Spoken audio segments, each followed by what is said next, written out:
The email from my parents' attorney arrived on a Tuesday morning, buried between promotional newsletters and client updates. Mitchell Family Trust, proposed amendment. I almost scrolled past it, but something made me stop. Maybe it was the formal subject line, or perhaps some subconscious warning bell. Whatever it was, opening that message changed everything. As I read the document, my coffee grew cold beside me. There, in legal jargon that couldn't disguise its true purpose, was my parents' attempt to have me completely removed from our family trust. The financial legacy I'd been told since childhood would one day be shared equally among all Mitchell children. Before we jump in, tell us where you're tuning in from, and if this story touches you, make sure you're subscribed. Because tomorrow I've saved something extra special for you. I'm Alex Mitchell, and this is how I discovered that my parents' decades of favoritism toward my cousin wasn't just emotional, it was about to become financial. But they never expected that their own banker would be the one to uncover whose money actually started that trust.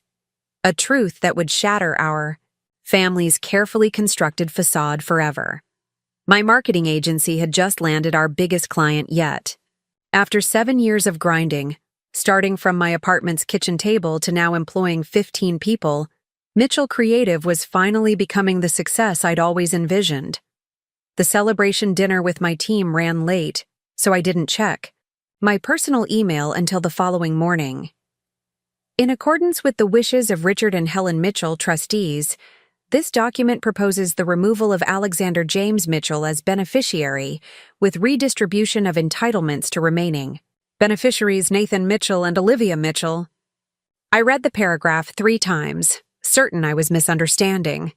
My parents wanted to cut me out of the family trust entirely, the trust that had been established for all Mitchell descendants, the same trust that my father had used as leverage. My entire life. Behave this way, choose this career, live up to the Mitchell name because one day you'll be responsible for the family legacy. Alex? The Horizon team is waiting in the conference room. Megan, my assistant, poked her head into my office, then frowned. You look like you've seen a ghost. Sorry, I'm coming. I closed the email, but couldn't close the pit forming in my stomach. 3 back-to-back meetings kept me distracted until lunchtime, when I finally had a moment to call my sister. Did you know about this trust amendment? I asked the moment Olivia answered. The pause before she responded told me everything. Mom, and Dad mentioned they were making some changes, she finally said. Changes? Liv, they're cutting me out completely. You and Nathan get everything. Another pause. They feel you don't need it, Alex. Your business is doing well, and Nathan's startup is struggling, and I'm still paying off medical school debt, and... This isn't about need, I cut in. This is about Dad still being angry that I didn't join. Mitchell Publishing. It's punishment. Maybe if you came to Sunday dinner for once, talk to them. I missed 2 dinners, Olivia. 2. Because of client emergencies. You know how Dad is about family obligations. I rubbed my temple where a headache was forming. Richard Mitchell, 3rd-generation publisher and family patriarch, believed in tradition above all else. The weekly Sunday dinners, the annual summer retreats at Maple Ridge, the Mitchell name in publishing, not wasting talent on advertising nonsense, as he'd described my career choice. The trust was always supposed to be divided equally, I said. That was Grandpa William's wish. Maybe there's more to it than we know, Olivia offered, her voice softening. Come to dinner this Sunday. We can talk about it then. After hanging up, I stared at the Boston skyline through my office window. 7 years of minimal contact had been working fine. I ran my agency. They ran the publishing house. We exchanged perfunctory holiday greetings and occasionally saw each other at family functions. But this was different. This was my parents, attempting to rewrite a legal arrangement that predated all of us. I pulled up the contact information for the attorney who had sent the email. Jonathan Pierce of Pierce & Associates. the firm that had handled Mitchell family affairs for generations. Instead of calling, I decided to go directly to their offices in the financial district.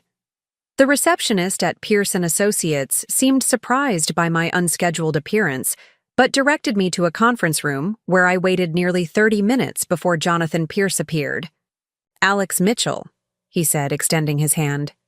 "It's been some time. How's the marketing business?" "Thriving," I replied coolly. "Unlike my position in the family trust, apparently." Pierce's professional smile dimmed. "Ah, you received my email. Can we skip the pleasantries? I want to know on what grounds my parents are attempting to remove me." He took a seat across from me, opening a leather portfolio. "The Mitchell Family Trust includes provisions allowing the trustees, currently, your parents, to make amendments regarding beneficiaries. Show me." He slid a document across the table, pointing to a paragraph of dense legal text. I read it twice, my advertising-trained eye catching the ambiguity immediately. This is intentionally vague. In the event of substantial change in circumstances or family structure. What substantial change are they claiming? Pierce looked uncomfortable. "Your parents feel your disconnection from family affairs constitutes such a change. I built my own business instead of joining the family one. That's success, not failure. They also cited your absence from family traditions and..." Meanwhile, Nathan has burned through 3 failed startups using family money, but he shows up for Sunday pot roast, so he's in and I'm out? Pierce adjusted his tie. "I merely prepare the documents as instructed by the trustees. Who established this trust? When? I want to see the original documents. Those would be in the archives. It was established in 1978, from what I recall. I want copies. All of them. The original trust document, any amendments, everything. I'll need to get the trustees' permission to..." "No, you don't," I interrupted. "As a named beneficiary, which I still am until this amendment is executed, I have legal right to view all trust documents. You know that, Mr. Pierce." The attorney's expression tightened, but he nodded. "I'll have copies prepared, but they'll take some time to retrieve from archives. I'll wait. It could be hours, possibly days. Then I suggest you get started." While Pierce delegated the retrieval to a paralegal, I made a call to my own attorney, Samantha Torres. Unlike Pierce, Samantha wasn't tied to my family's legacy or money. She had built her reputation defending underdogs against corporate giants, and we'd become friends after she helped one of my employees with an immigration issue. "They can try this, but it won't be easy," Samantha said after I explained the situation. "When can you get me those documents?" "Working on it now, but there's something else. The trust was always presented to us as the Mitchell family money. Publishing. Profits from my grandfather and father's time, but I don't know the full history." "Find out," Samantha advised. "Knowledge is leverage. And Alex, don't sign anything." 4 hours later, I left Pierce's office with a heavy envelope of documents and a growing sense that I was missing something important. The copies were old, some pages yellowed with age, but the text was clear enough. William Mitchell, my grandfather, had established the trust. However, the initial funding source was listed only as previously designated family assets. That night, I spread the documents across my dining table, looking for anything that might explain my parents' sudden decision or give me ammunition to fight it. The trust had started with $2.3 million in 1978, a substantial sum for that time, and had grown to nearly $12 million. The original beneficiaries were listed as all direct descendants of William and Eleanor Mitchell, which should have included me without question. I was deep in legal clauses when my phone rang. "Olivia. Mom told me you went to Pierce's office," she said without preamble. "Did she send you to talk me down?" "No, Olivia hesitated. "There's more going on, Alex. Dad's been acting strange, spending hours in the study with those old family albums. Preparing and narrating this story took us a lot of time, so if you are enjoying it, subscribe to our channel. It means a lot to us. Now back to the story. And I overheard him arguing with Uncle James about family obligations and what we promised. Uncle James was my father's older brother, who had chosen academia over publishing, and consequently had a similarly strained relationship with my father as I did. When was this? Last weekend. And something else. When I mentioned your name at dinner last Sunday, Mom dropped her glass. It's shattered everywhere. They're nervous, Alex. About me finding something? I don't know, but it feels off. After ending the call, I turned back to the documents with renewed purpose. If my parents were nervous, there was a reason. Something in the family's financial history that they didn't want examined too closely. The next morning, I made an appointment with Mitchell Publishing's bank. The trust's assets were held at First Atlantic Financial, where my father had banked for decades. I wasn't expecting much, just confirmation of basic details, but I needed to understand the trust's current structure before the amendment went through. David Chen, a private banking manager, greeted me in the lobby of the gleaming tower. He was younger than I'd expected, perhaps in his early 40s, with meticulous attention to detail evident in everything from his precisely knotted tie to his organized approach as we settled into his office. Mitchell Publishing has been with First Atlantic for 3 generations, Chen noted as he pulled up records on his computer. Your father is highly regarded here. I'm sure he is, I replied. I'm interested specifically in the Mitchell family, trust, its structure, funding history, and current status. Chen's fingers paused over his keyboard. I'll need to verify your authorization to access that information. I slid a copy of the trust document across his desk, pointing to my name among the beneficiaries. Will this suffice? He examined it carefully, then nodded. What specifically are you looking to understand? The origins. I have the formation documents, but they reference previously designated family assets. I want to know what those assets were. Chen frowned. That would be in the historical records. Before my time here, certainly. Can you access them? It may take some research. Our digital records don't go back that far with that level of detail. I handed him my business card. I'd appreciate anything you can find. It's important. As I stood to leave, Chen tilted his head, studying me. Mitchell, you're not in publishing, correct? No, I run a marketing agency, Mitchell Creative. Something flickered across his face, recognition perhaps. Interesting. Let me see what I can find about the trust's origins. Sunday arrived, and with it, the dreaded family dinner. Cedar Grove Estate, my parents' sprawling colonial home in Lakeside Hills, looked exactly as it always had. Imposing, perfectly maintained, suffocating in its perfection. I parked my Audi next to Nathan's ostentatious Tesla with the custom MTCHLN license plate and took a deep breath before ringing the doorbell. Helen Mitchell, ever the publisher's wife, had mastered the art of the warm yet dignified greeting. Alex, darling, she air-kissed near my cheek.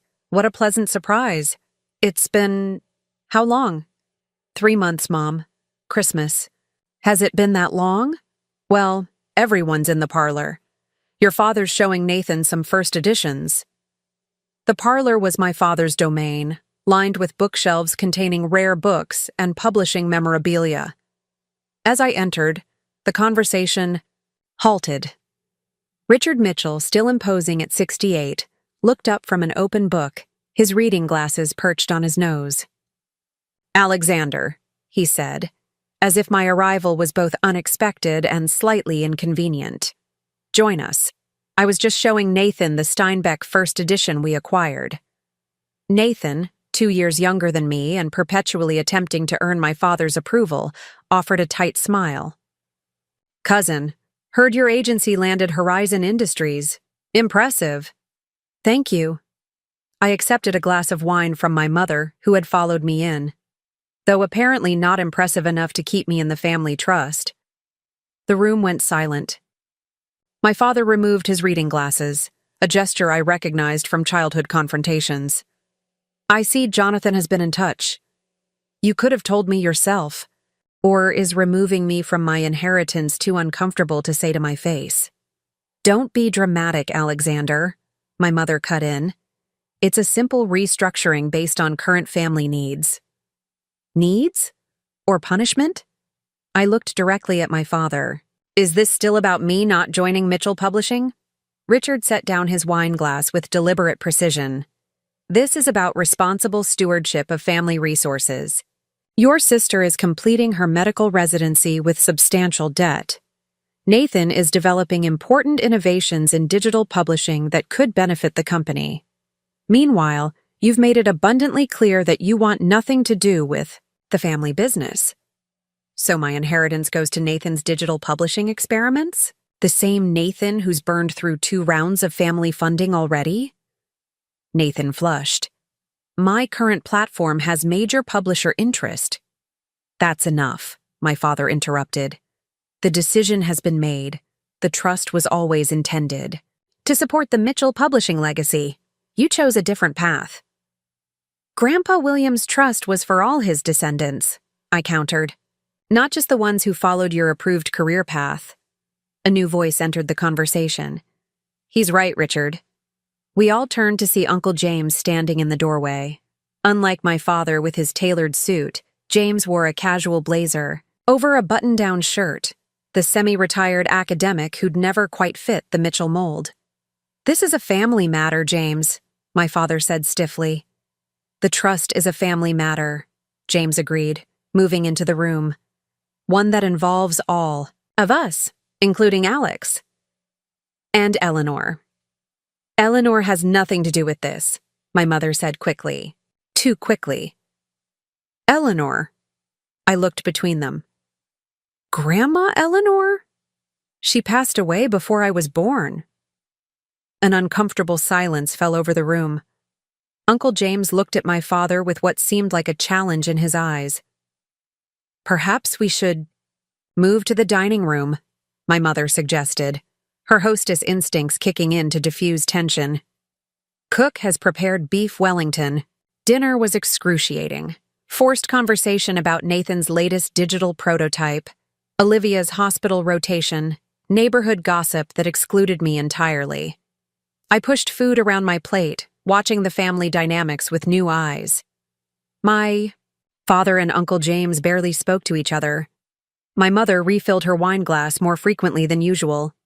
Nathan dominated the conversation, clearly enjoying his favored status. As dessert was served, my phone vibrated with an incoming email. Normally, I wouldn't check during a family meal, but I was desperate for distraction. The sender was David, Chen from First Atlantic Financial. The message was brief. Found something interesting in archive records. Can we meet tomorrow? Urgent. As I looked up from my phone, I caught Uncle James watching me with an expression I couldn't quite read. Concern, perhaps, or warning. Work emergency? My father asked, disapproval evident. Something like that, I replied, tucking my phone away. Speaking of work, Uncle James, I'd love to hear about your research. Mom mentioned you're writing a book about family businesses? James looked surprised at my interest. Yes, focusing on the evolution of family enterprises through generations, particularly how founding values can become diluted or reinterpreted. Fascinating, I said, genuinely interested but also aware of how the topic might irritate my father. How does one determine the true founding values when each generation might remember them differently? An excellent question, James nodded. Often it requires going back to primary sources, original documents, letters, contemporaneous accounts. Memory is fallible and sometimes, he glanced at my father, convenient. If you're implying, my father began. More coffee, anyone? My mother interrupted. After dinner, as everyone moved back to the parlor, Uncle James caught my arm in the hallway. Meet me at Maple Ridge next weekend, he said quietly. There are things you should know. Things about your grandmother. What things? He shook his head. Not here. Saturday, 10 a.m. Come alone. Before I could press him further, my father called from the parlor, and James moved away, leaving me with more questions than answers. The following morning, I arrived at First Atlantic. Financial 15 minutes early for my appointment with David Chen. The banking hall buzzed with Monday morning activity. Wealth managers escorting clients to private rooms, tellers handling transactions, security guards standing at discreet attention. Chen greeted me promptly, leading me not to his office but to a small conference room in a quiet corridor. I thought this would be more private, he explained, closing the door. What I found is unusual. Unusual how? He placed an aged folder on the table. Our digital records only go back to the mid-1990s with full detail. For earlier transactions, we have to access physical archives. I found the original account opening documents for the Mitchell Family Trust. Chen opened the folder, revealing papers with the distinctive typography of late 1970s word processors. According to our records, the initial funding for the trust, $2.3 million in 1978, didn't come from Mitchell publishing profits as you might have assumed. Where did it come from? A personal account belonging to Eleanor Mitchell, your grandmother. I stared at him. That's impossible. The Mitchell fortune came from the publishing house. My grandfather built the business. The publishing house was successful, yes, Chen acknowledged. But this money came from a separate source, an inheritance that Eleanor Mitchell received in 1977, shortly before the trust was established. An inheritance from whom? Chen hesitated. That's where it gets complicated. The funds were transferred from an account at Somerset Trust Bank, which was acquired by First Atlantic in the 1980s. The original source documentation isn't in our system. But it was definitely her money, not my grandfather's. The account was solely in Eleanor Mitchell's name. And there's something else. He turned a page in the folder. The original trust document specified that the assets were to be held for all direct descendants of William and Eleanor Mitchell, with special provision that no beneficiary may be removed without unanimous consent of all adult beneficiaries. I felt a surge of vindication. So they can't cut me out without my agreement. Based on the original document, no, but... Chen frowned. There appears to have been an amendment in 1992 after Eleanor's death, giving the trustees, your parents, more discretion. When grandfather was still alive, would he have agreed to that? The timing is interesting. William Mitchell suffered a stroke in late 1991, according to our client notes. He remained the technical grantor, but your father gained signatory power during his recovery. The amendment was processed during that period. My mind raced. So my father changed the terms while his father was incapacitated, giving himself more control over money that originally came from his mother? Chen's expression remained neutral, but he didn't contradict me. I can only tell you what the records show, but as your family's banker, I should mention that unusual activity around trusts during periods of incapacity sometimes raise compliance concerns.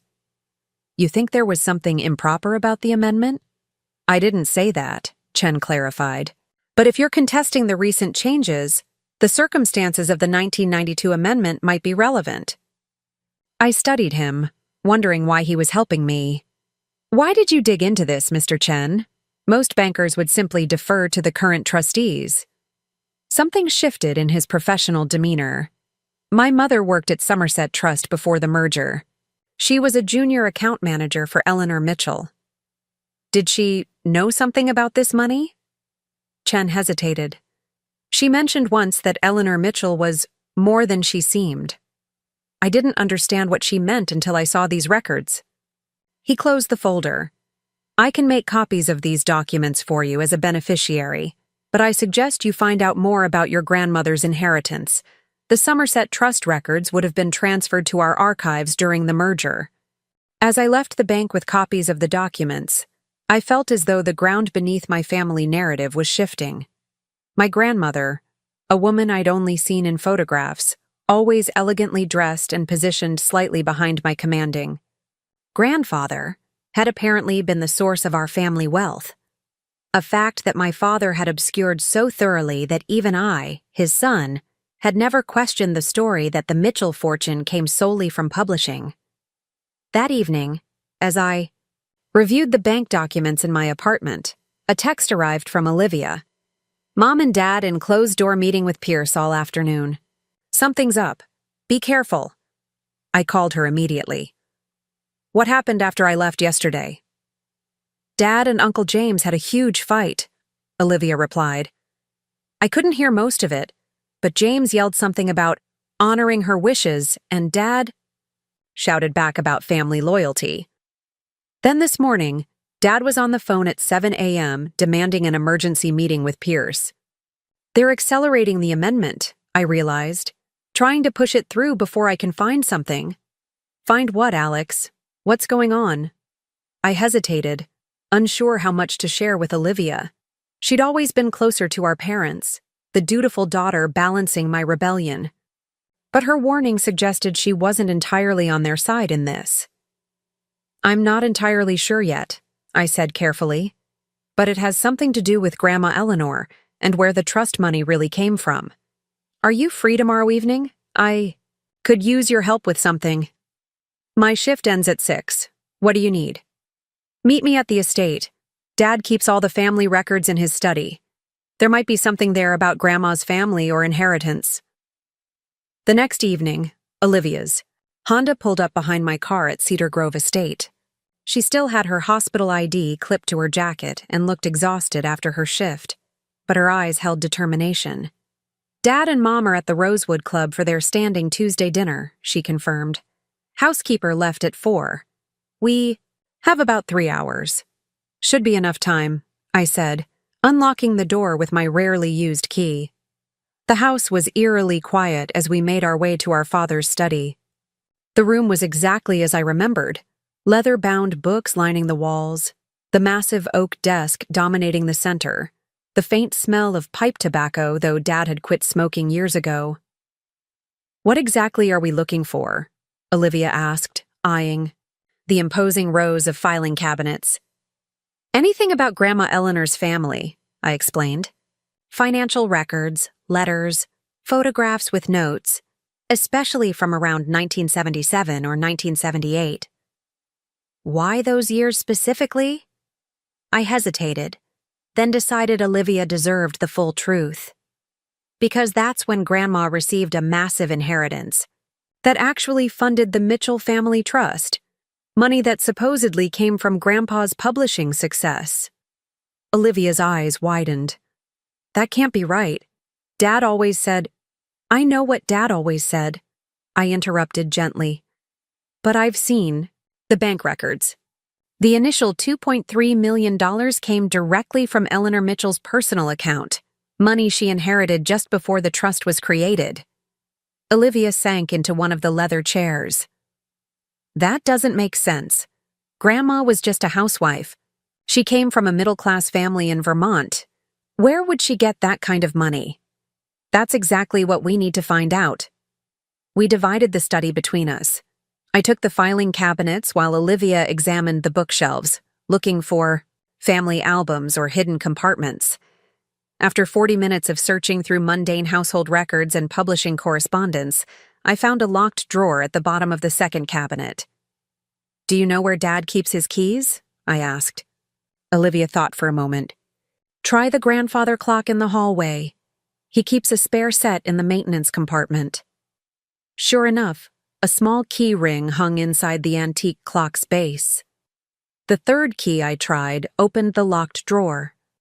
Inside were several aged manila folders labeled simply Eleanor.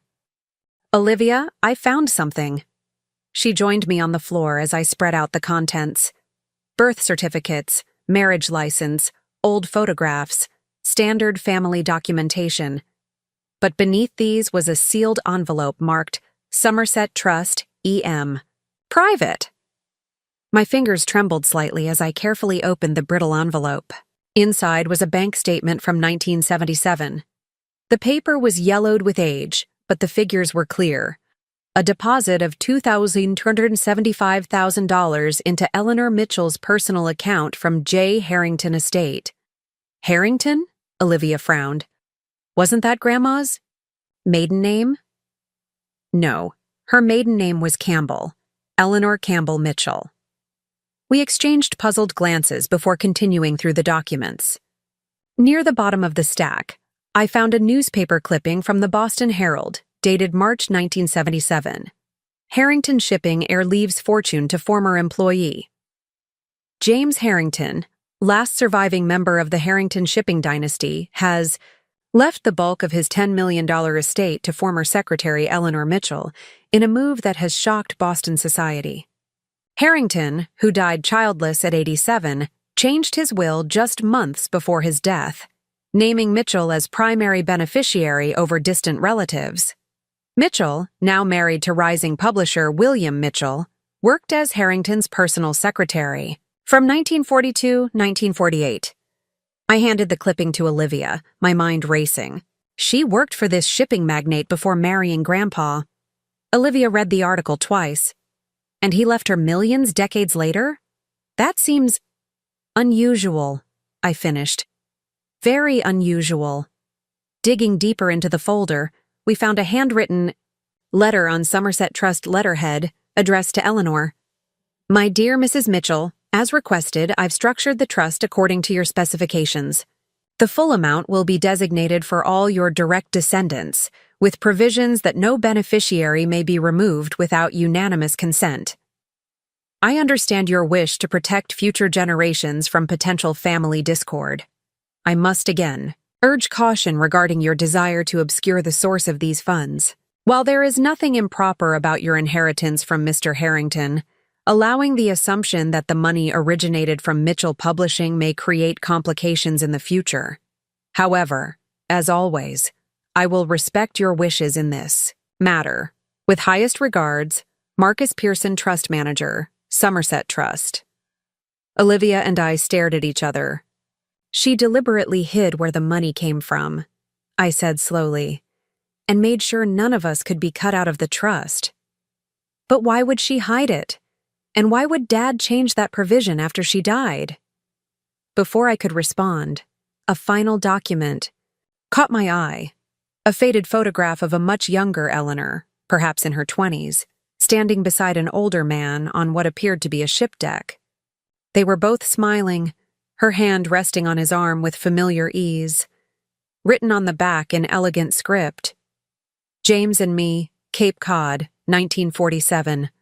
The last voyage. Do you think they were? Olivia began delicately. I don't know, I admitted. But whatever their relationship, it was significant enough for him to leave her millions decades later. Money that became our family trust, which Dad has controlled the narrative around ever since. The sound of a car on the gravel driveway made us both freeze. That's Dad's Mercedes, Olivia whispered, panic flashing across her face. We hastily returned the documents to the folder, but there wasn't time to lock everything away properly. I shoved the most important papers, the bank statement, the trust letter, and the photograph, into my jacket pocket. What are we going to say? Olivia asked as we heard the front door open. We're getting some old family photos for my office, I improvised, quickly pulling a random family album from the shelf as footsteps approached the study. The door swung open to reveal our father, still in his dinner jacket, his expression transitioning from surprise to suspicion in an instant. Alexander, Olivia, what are you doing here? His eyes darted to the open filing drawer, the scattered papers we hadn't managed to hide. Hi, Dad, Olivia said with forced brightness. Alex needed some family photos for his new office, and I was helping him look. Richard Mitchell stepped fully into the room, his gaze hardening as he spotted the folder marked Eleanor, partially visible beneath the album in my hands. In my private files? Without permission? His voice was controlled, but ice cold. Those documents are confidential. Confidential? I challenged, unable to contain myself. Or just inconvenient to your version of family history? Like the fact that Grandma Eleanor's inheritance from James Harrington funded the trust, not your publishing success? My father went perfectly still, color draining from his face. You have no idea what you're talking about. I've seen the bank records, I pressed. And now these documents.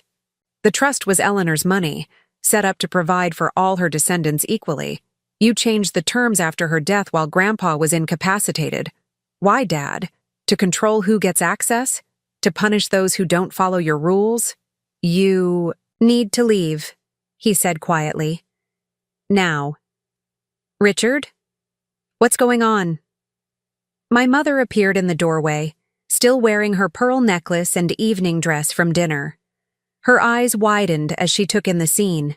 The open drawer, the scattered papers, my confrontational stance. They were going through my files, my father said tightly.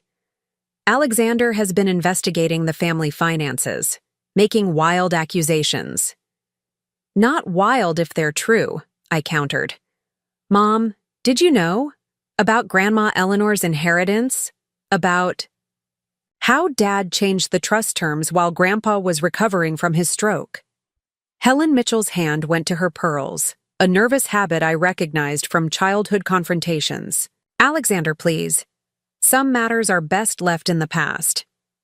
Like where our family money actually came from? Like the fact that Dad's been controlling access to money that was never meant to be used that way? You have no understanding of the complexities involved, my father snapped. Your grandmother's situation was delicate. The decisions made were for the protection of this family's reputation. What was so delicate about her receiving an inheritance? Olivia asked, finding her voice. Unless there was something more to her relationship with James Harrington than just employer and secretary? A tense silence fell over the room. My mother looked away, unwilling to meet our eyes. Get out, my father finally said. Both of you, and Alexander. If you pursue this further, I'll make sure the trust amendment goes through immediately. You can try, I replied, clutching the papers in my pocket. But Grandma's original trust terms required unanimous consent from adult beneficiaries to remove anyone. I'm betting that provision still has legal standing, regardless of your 1992 amendment. Something flashed in my father's eyes. Anger, certainly, but also fear. You have until Friday to reconsider your position, he said. After that, the family attorneys will proceed with or without your cooperation. Olivia and I left Cedar Grove, estate in tense silence, the weight of decades-old secrets hanging between us. Once in my car, I handed her the documents I'd taken. We need to understand exactly what happened, I said. Between Grandma and this Harrington man, and why Dad is so desperate to control this narrative. Uncle James, Olivia suggested. He's the only one old enough to know the truth who might actually tell us. He mentioned Maple Ridge this weekend, I remembered. Said there were things I should know about Grandma. He must have realized. Dad was moving against you with the trust amendment, Olivia said thoughtfully. But why not just tell you outright? Family loyalty, I guessed. He might be willing to point me in the right direction, but not to openly betray his brother without giving him a chance to handle it properly first. We agreed to meet again Thursday evening to plan our approach for the Maple Ridge meeting with Uncle James. Olivia would look into the Harrington family history, while I intended to revisit First Atlantic Financial to see what else David Chen might uncover about the trust's amendment during Grandpa's illness. Wednesday morning brought a terse email from Jonathan Pierce, indicating that the trust amendment proposal had been submitted for legal review, with a projected execution date of Monday, considerably sooner than the timeline originally presented. My father was clearly accelerating his efforts to remove me. I forwarded the email to Samantha Torres, adding the new information about the original trust terms requiring unanimous consent from beneficiaries. Her response was immediate. This is significant. Can you send me all documentation you found? I'll file for an emergency injunction if necessary. Later that afternoon, I returned to First Atlantic Financial. David Chen seemed unsurprised to see me again and led me directly to the same private conference room.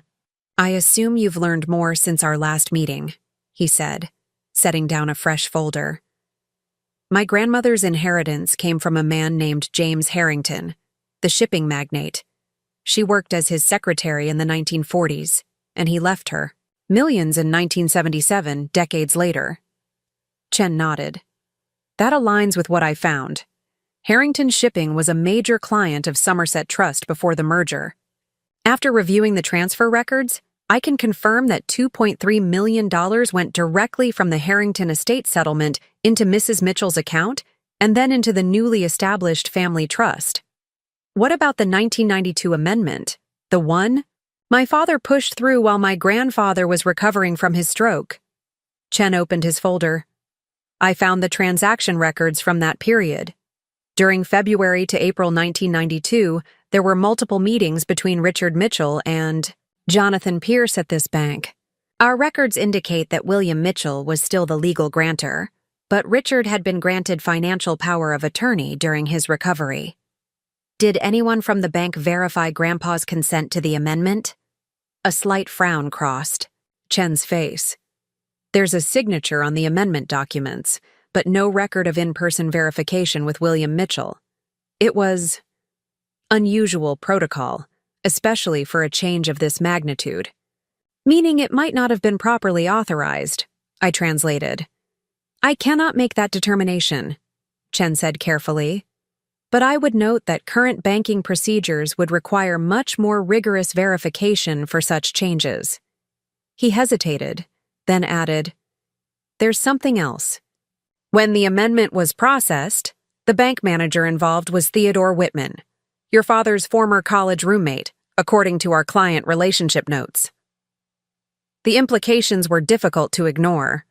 My father had used his power of attorney to alter a trust worth millions while his own father was incapacitated, with his college friend overseeing the transaction. If not technically illegal, it certainly raised ethical questions. Is there any record of communication from my grandmother about her intentions for the trust? Letters? Recorded instructions? Anything?" Chen shook his head. "Not in our digital archives. If such documents exist, they would be in the original paper records in our central storage facility. Those would require formal authorization to access, more than I can provide informally. Could my status as a beneficiary grant that authorization? Possibly, but it would take time, likely weeks, to process such a request. Time I didn't have if my father pushed through the amendment by Monday." Chen seemed to read my thoughts. "There might be another approach.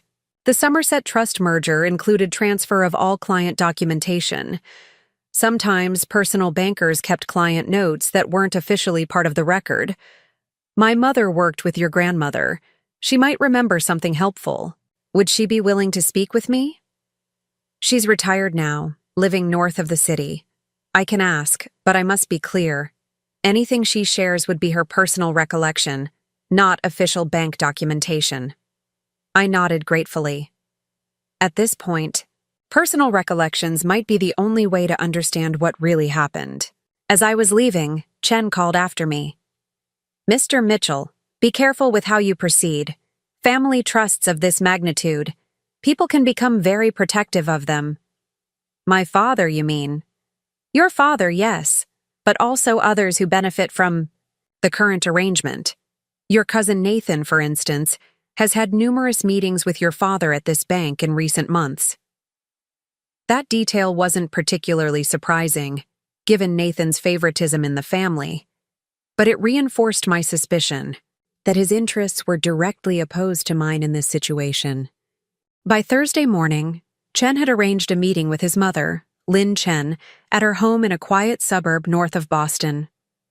As I navigated the tree-lined streets of her neighborhood, I reflected on how quickly my life had been upended.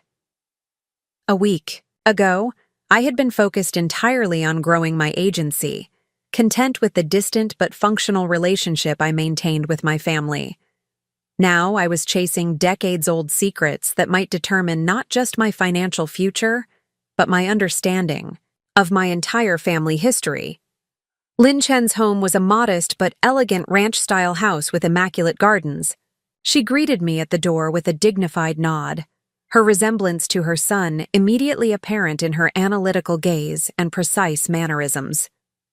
After David made introductions, he excused himself to take a work call, leaving us in her sunlit living room. "My son tells me you're seeking information about Eleanor Mitchell," she began, pouring tea from a delicate porcelain pot. I was quite junior when I worked with her, but she made an impression. Very proper, very precise about her financial affairs. "Did you know about her connection to James Harrington?" Lynn's hands stilled momentarily. "Yes. When his estate was settled, I assisted the senior manager with the transfer. It was noteworthy. Not many former secretaries inherit millions from their employers, especially after decades have passed. Do you know why he left her the money?" She considered the question carefully. Mrs. Mitchell never discussed it directly, but I remember something she said when setting up the family trust almost immediately after receiving the inheritance. She said, "This money must be protected from those who would control it for their own purposes. It belongs to all the children, equally." She was quite insistent on that point. Did she ever explain what she meant by those who would control it? Not explicitly. But she once mentioned that her husband, your grandfather, had very traditional views about family money and who deserved access to it. Lynn sipped her tea thoughtfully. I had the impression she was creating a safeguard against those views being imposed on future generations. "Like me," I murmured. "Who chose marketing over publishing?" Lynn nodded. When she established the trust, she included very specific language about beneficiaries. All descendants were to benefit equally, and no beneficiary could be removed without unanimous consent from all adult beneficiaries. It was unusual language for that time. And did my grandfather know where the money really came from? "This is where things become delicate," Lynn replied. The official narrative was that the trust was funded by publishing success. But Mrs. Mitchell specifically instructed the bank to maintain separate records showing the true source. She told me once, "The truth should always be available, even if it isn't always discussed." "Do you think there was something improper about her relationship with Harrington?" I asked directly. Lynn considered this. "I cannot speculate on the nature of their personal connection, but I can tell you that after Mrs. Mitchell died in 1992, your father came to Somerset Trust multiple times, seeking to consolidate all records related to the Harrington inheritance.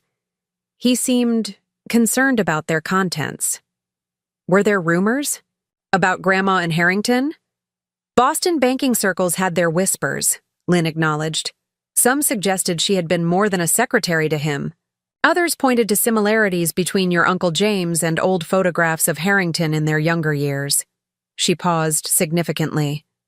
"Your uncle was born in 1948, shortly after Eleanor left Harrington's employment." The implication hit me with sudden clarity. "You're suggesting Uncle James might actually be Harrington's son? That Grandma was involved with him before marrying Grandpa?" "I am merely noting a coincidence of timing and certain observations made by those who knew both men," Lynn replied diplomatically. "But it might explain why Harrington left his fortune to Eleanor decades later, to provide for her children, including possibly his own child. It would also explain my father's desperate efforts to control the trust and the family narrative. If Uncle James was actually a Harrington by blood, not a Mitchell, if the older brother my father had competed with his entire life wasn't even his full brother, the psychological impact would be significant.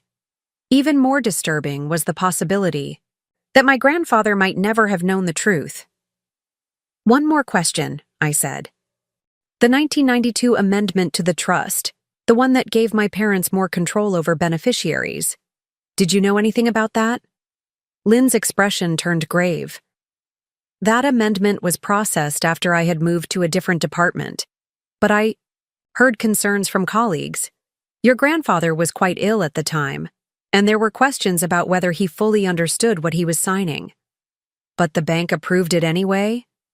The bank manager at the time was a personal friend of your father's. In today's regulatory environment, such a change would have required much more rigorous verification of the grantor's intent. As David returned from his call, our conversation shifted to more general topics, but Lynn squeezed my hand meaningfully as I was leaving. Your grandmother was a remarkable woman who valued fairness above all. Whatever you discover, remember that her primary concern was always for her descendants. All of them. On the drive back to Boston, I called Olivia to share what I'd learned. She listened in silence as I relayed Lin Chen's implications about Uncle James possibly being Harrington's biological son. That would explain so much, she finally said. Uncle James always seemed like the odd one out, the academic in a family of publishers. And Dad's competitive attitude toward him always seemed excessive for normal sibling rivalry. It also explains Dad's obsession with the Mitchell publishing legacy and Nathan's place in it, I added. If James isn't truly a Mitchell by blood, then Dad is the only real Mitchell heir of his generation, and he needs Nathan to continue the bloodline in the business. What about the trust amendment deadline? Pierce's email said Monday. I'm meeting with Samantha tomorrow morning. With everything we've discovered, she thinks we have grounds for an emergency injunction to prevent the amendment from proceeding. And then, on Saturday, you're meeting Uncle James at Maple Ridge, Olivia finished. Do you think he knows? About potentially being Harrington's son? I don't know, but he specifically mentioned things I should know about Grandma. This has to be it. I want to come with you. I hesitated. Dad would see that as both of us betraying him. Maybe it's time we stopped worrying about Dad's approval, Olivia said with uncharacteristic determination. This affects both of us. And if there's one thing I've learned as a doctor, it's that family secrets can be as toxic as any disease. Friday brought a flurry of legal activity. Samantha Torres filed for an emergency injunction based on the original trust language requiring unanimous consent from beneficiaries for removal. She also raised concerns about the 1992 amendment's legitimacy, given William Mitchell's health condition at the time.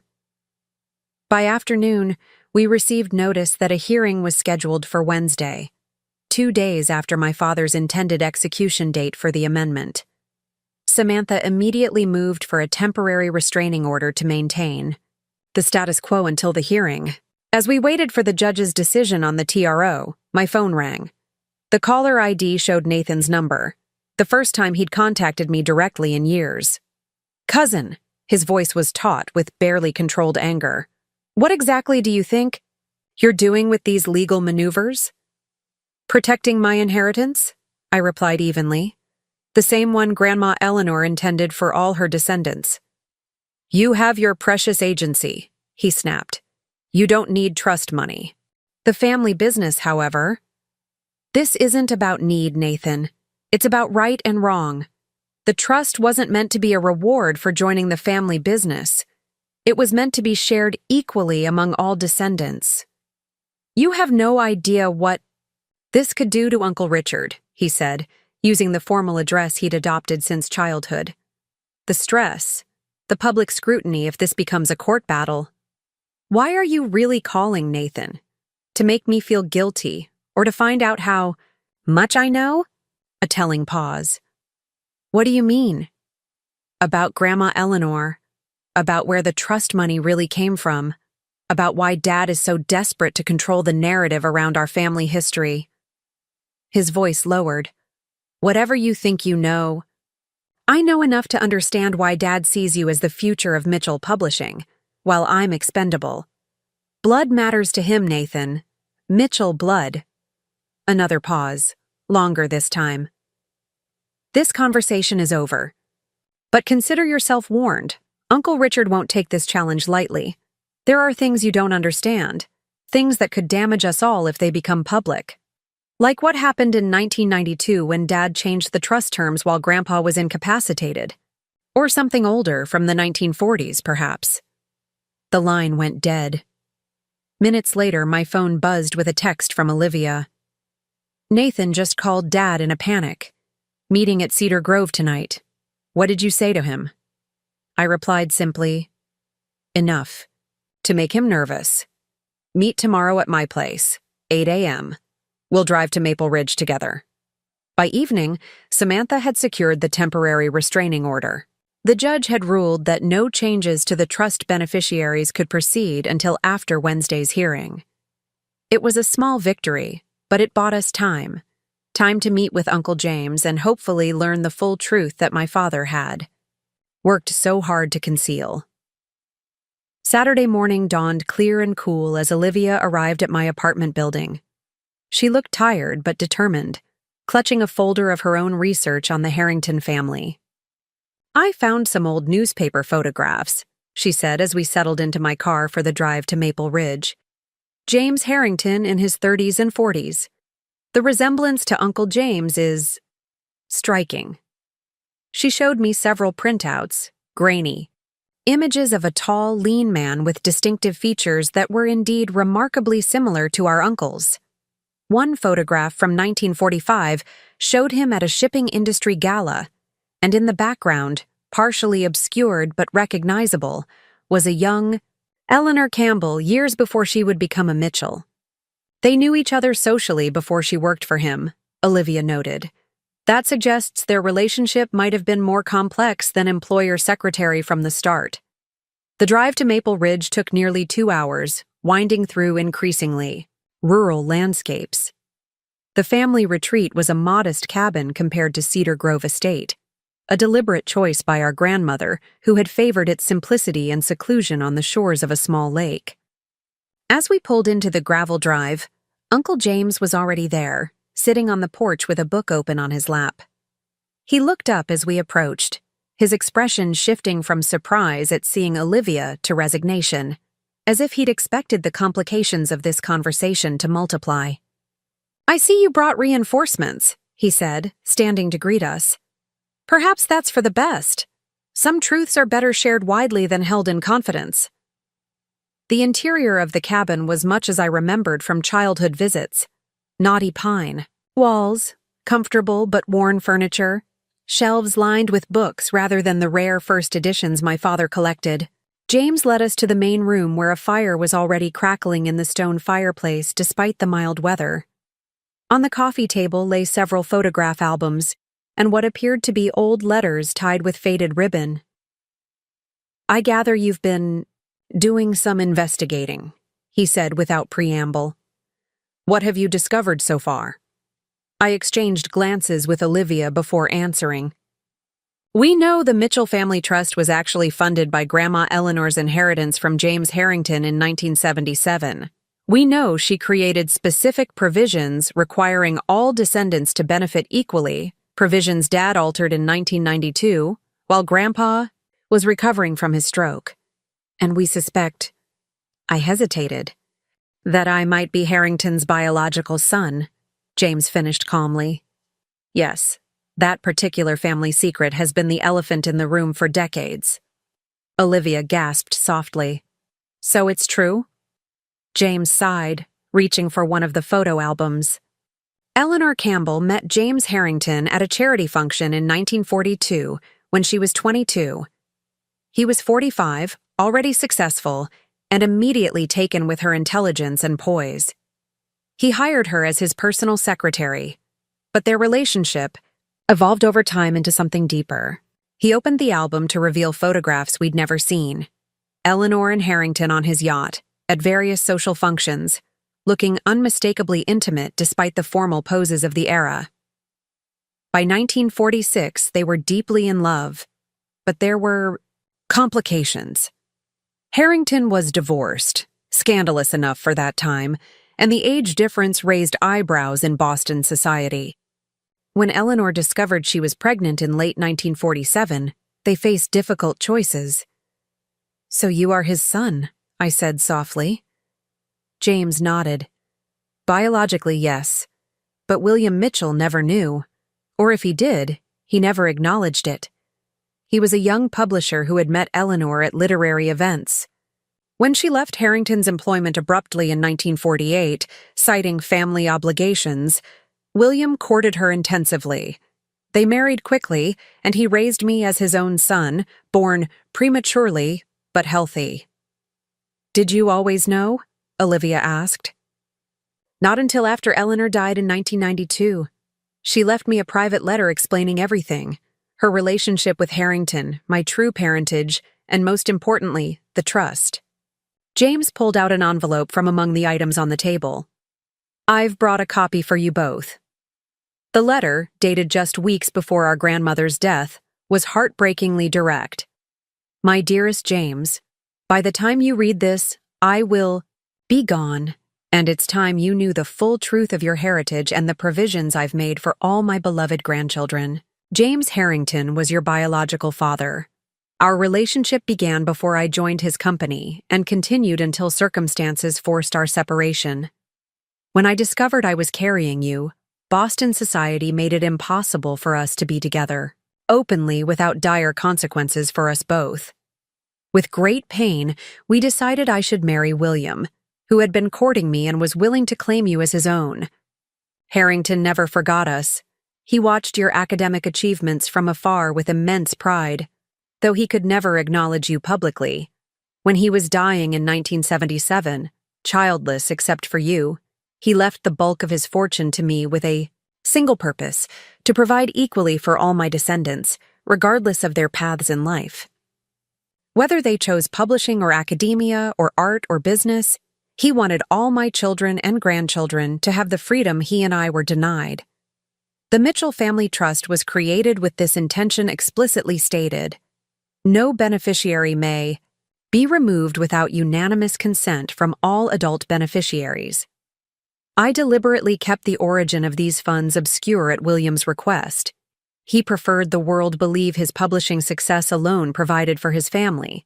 But the legal documentation exists at Somerset Trust showing the true source.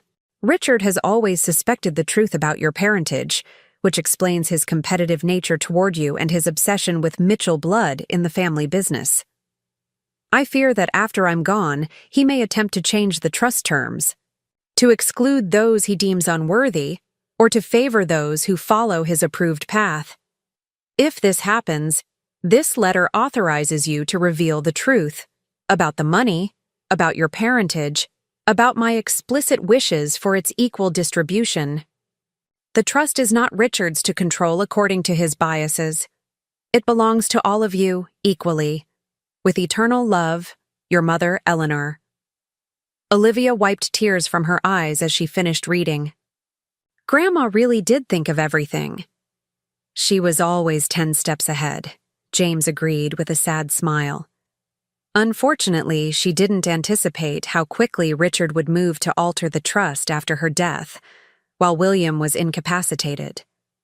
By the time I realized what had happened, the changes were already implemented. But why didn't you challenge it then? I asked. James sighed heavily. Family loyalty, partly. Despite everything, Richard is still my brother, or half-brother, and William raised me as his son without question, but also because the amended terms hadn't yet been used to actually exclude anyone. It remained theoretical until you, Alex, the first grandchild to truly forge an independent path. So when you heard about the proposed amendment to remove me, I knew it was time to finally honor Eleanor's wishes, James confirmed. Her letter specifically authorizes disclosure if Richard attempted to use the trust to control or punish family members who didn't conform to his vision. We've already filed for an injunction, I told him, based on the original trust terms requiring unanimous consent from beneficiaries. The hearing is Wednesday. And Richard knows you're investigating, James guessed, which explains his accelerated timeline for the amendment. We need you to testify, Olivia said suddenly. About Grandma's letter, about Dad's amendment while Grandpa was ill. You're the only one who can confirm all of this. James looked pained. That would mean publicly acknowledging my biological parentage, something I've kept private my entire life. It would also permanently damage my relationship with Richard. Hasn't he already damaged that relationship by trying to use the trust as a weapon? I countered. By disregarding Grandma's explicit wishes? Before James could respond, my phone rang. Samantha Torres. I excused myself to take the call on the porch. "Alex, something's happened," she said without preamble. "Pierce filed an emergency motion this morning claiming you obtained confidential financial documents illegally. He's seeking to have our injunction dissolved and the amendment fast-tracked, based on alleged criminal conduct by you in accessing private family records." My stomach dropped. "That's absurd. I'm a beneficiary. I have a right to those documents." "Technically, you had a right to request them through proper channels, not to remove them from your father's office," Samantha clarified. "It's a legal gray area, but enough to potentially sway the judge. We need something definitive, original documentation proving the trust's actual terms and intent." I glanced back through the window at James, still deep in conversation with Olivia. "I think I know where to get it." I returned to the cabin and quickly explained the situation to James and Olivia.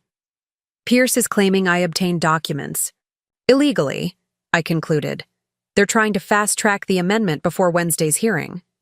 James rubbed his forehead, a gesture so similar to one of my father's habits that I wondered how I'd never noticed their differences before. Richard always did prefer aggressive legal tactics when backed into a corner.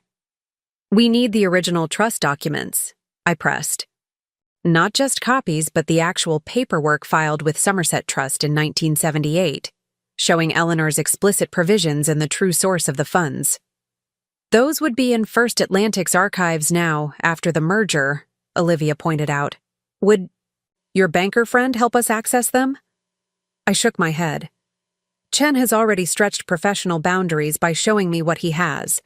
Official archive access would require formal authorization that would take weeks, time we don't have." James had been listening quietly, his expression thoughtful. "There might be another way," he said finally. "Eleanor didn't trust institutions completely, even banks. She kept duplicate originals of important documents." "Where?" Olivia and I asked simultaneously. "Here at Maple Ridge."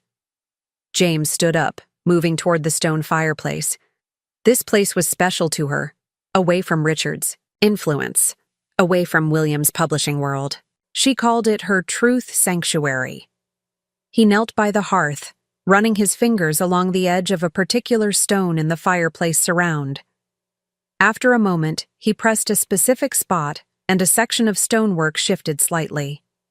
James carefully removed the loose stone to reveal a small concealed compartment built into the masonry. "Eleanor showed me this hiding place after she sent that letter," he explained, reaching inside. "Said if I ever needed proof of her intentions, I'd find it here." From the hidden compartment, James withdrew a weathered metal box. It was small, but appeared to be solidly constructed, with a simple lock. From his pocket, he produced a key on an old leather fob. "She gave me this key the last time I saw her alive," he said softly. "Told me to use it only if absolutely necessary." Inside the box were several sealed envelopes, each labeled meticulously in Eleanor's elegant handwriting.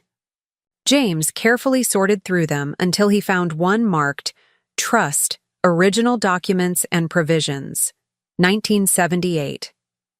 The envelope contained exactly what we needed: the original trust document with Eleanor's signature, and those of the Somerset Trust officers, including official bank seals and notarizations. The language was explicit. "All direct descendants of Eleanor Campbell Mitchell shall benefit equally from the trust, and no beneficiary may be removed without unanimous written consent of all adult beneficiaries." Another document detailed the source of funds, a direct transfer from the James Harrington estate settlement, with a personal note from Harrington attached, "For Eleanor and all her children and their children to come. May they each find their own path with the freedom we were denied." "This is definitive," I said, carefully examining the papers. With these original documents, we can prove Dad's 1992 amendment violated the fundamental terms of the trust. There's something else, James said, extracting another envelope labeled, "For Richard, to be opened only in my absence." He handed it to me. I believe this was Eleanor's contingency plan if Richard ever tried to alter her intentions for the trust. The sealed envelope had never been opened. Inside was a letter addressed directly to my father, dated just weeks before Eleanor's death. Richard, if you are reading this, I am gone, and you have taken actions regarding the family trust that have necessitated James sharing this letter with you. The money that formed the Mitchell family trust came from James Harrington, not from the publishing house. He left his fortune to me explicitly for the benefit of all my descendants, regardless of their chosen paths in life. Yes, Richard, all my descendants. I have always known you suspected the truth about James's parentage. Harrington was indeed his biological father. This fact changes nothing about your father's love for him or for you. William raised you both as his sons without distinction. But it perhaps explains your lifelong competitiveness toward your brother and your obsession with Mitchell blood in the family business. The trust was deliberately structured to prevent exactly what I fear you are now attempting, using financial control to force family members into your approved path.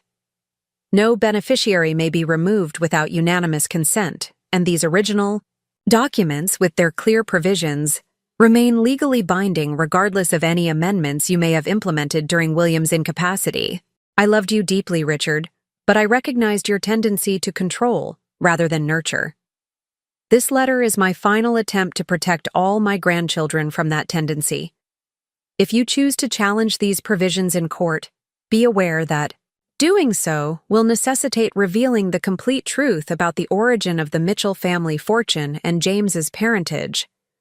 Revelations I have spent decades protecting for your father's sake. I hope instead you will honor my wishes and remember that true family legacy lies not in controlling your children's choices, but in supporting the unique paths they forge for themselves.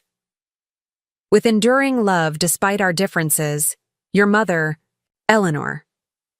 Olivia and I exchanged stunned glances as I finished reading. Grandma really did think of everything, I said quietly. She knew Richard better than anyone, James replied, including his weaknesses and what would matter most to him, family appearance and control of the narrative. My phone vibrated with an incoming call from Samantha Torres. Alex, the judge has scheduled an emergency hearing for Monday morning. On Pierce's motion, she reported. If your father succeeds, the injunction will be lifted, and they can proceed with removing you before our Wednesday hearing on the merits. We found the original trust documents, I told her, with explicit language preventing any beneficiary from being removed without unanimous consent. And we have much more. Evidence that the 1992 amendment was improperly executed while Grandpa was incapacitated, plus a letter from Grandma explaining her intentions. That changes everything, Samantha said. But we'll need to present all of it at tomorrow's hearing. Can you bring the documents to my office tonight? I'll need time to prepare our response. After agreeing to meet Samantha in Boston by evening, I turned back to James and Olivia. We need to decide how far we're willing to go with this, I said carefully. Presenting these documents in court means publicly revealing family history that's been kept secret for decades, including your biological parentage, Uncle James. Are we prepared for those consequences? James was silent for a long moment, absently, tracing the embossed seal on Eleanor's letter. I've lived my entire adult life knowing the truth but respecting Eleanor's wish to protect William's dignity.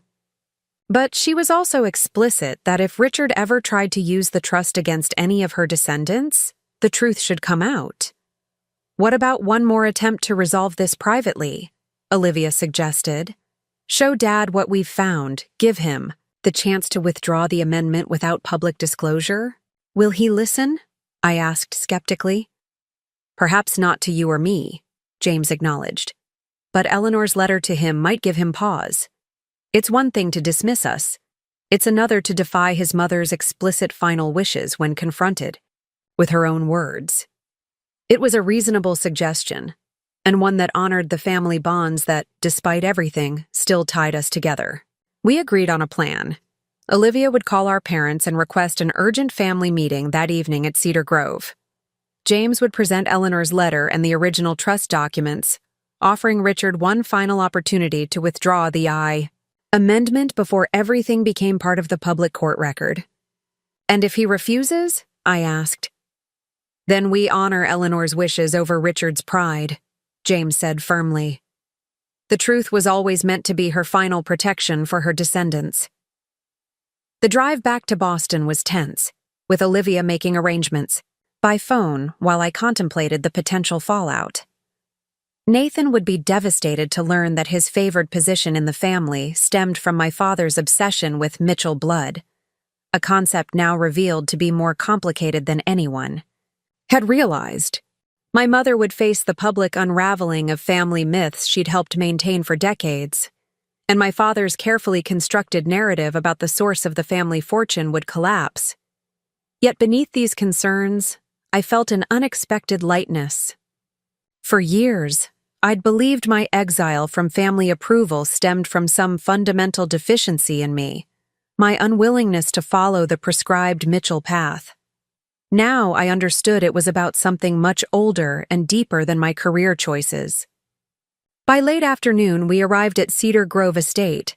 My father's Mercedes and mother's Lexus were already in the circular drive, along with Uncle James's modest Honda. Surprisingly, Nathan's Tesla was also present. Apparently, my father had decided to include him in this family crisis. Helen Mitchell opened the door before we could ring the bell, her usual perfect composure noticeably strained. "Your father is in the study with James and Nathan," she said quietly. "This is highly irregular, Alexander. Pierce has advised against any meetings before Monday's hearing." "Some matters transcend legal strategy, Mom," I replied. "This is about family history that goes back decades." In the study, the atmosphere was glacial. My father stood behind his desk, ramrod straight in a casual but impeccable weekend sweater, looking every inch the publishing patriarch despite the informal setting. Nathan hovered nearby, visibly uncomfortable but clearly aligned with his uncle.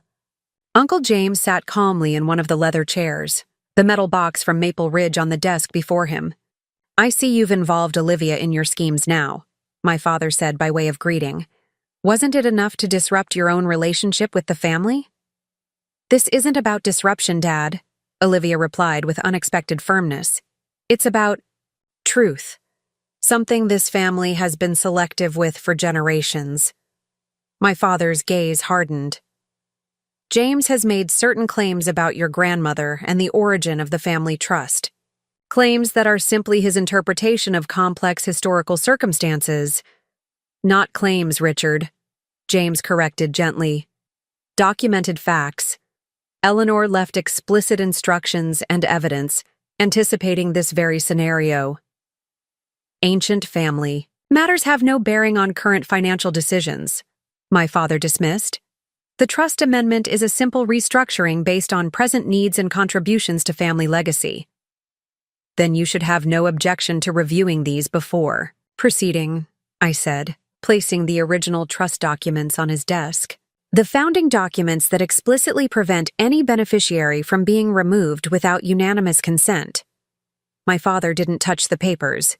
"Pierce has advised me not to examine any documents you've obtained through questionable means." "These didn't come from your files," James explained. "Eleanor kept duplicates at Maple Ridge, in a hiding place she showed me before her death. They're the original trust documents, Richard, with her explicit provisions." Something flickered in my father's expression. Surprise, perhaps, or concern that his mother had taken such precautions against his potential actions. "And there's this," James added, placing the sealed letter addressed to Richard on top of the documents. "From Eleanor, to be opened only if you ever attempted to use the trust against any of her descendants." My father stared at the envelope, recognition dawning as he identified his mother's handwriting. For a moment, the confident publisher facade slipped, revealing uncertainty. "Uncle Richard doesn't need to read old letters," Nathan interjected, stepping forward protectively. This is obviously a coordinated attempt to manipulate the situation before Monday's hearing. "Nathan, please," my mother said quietly from the doorway where she'd been listening.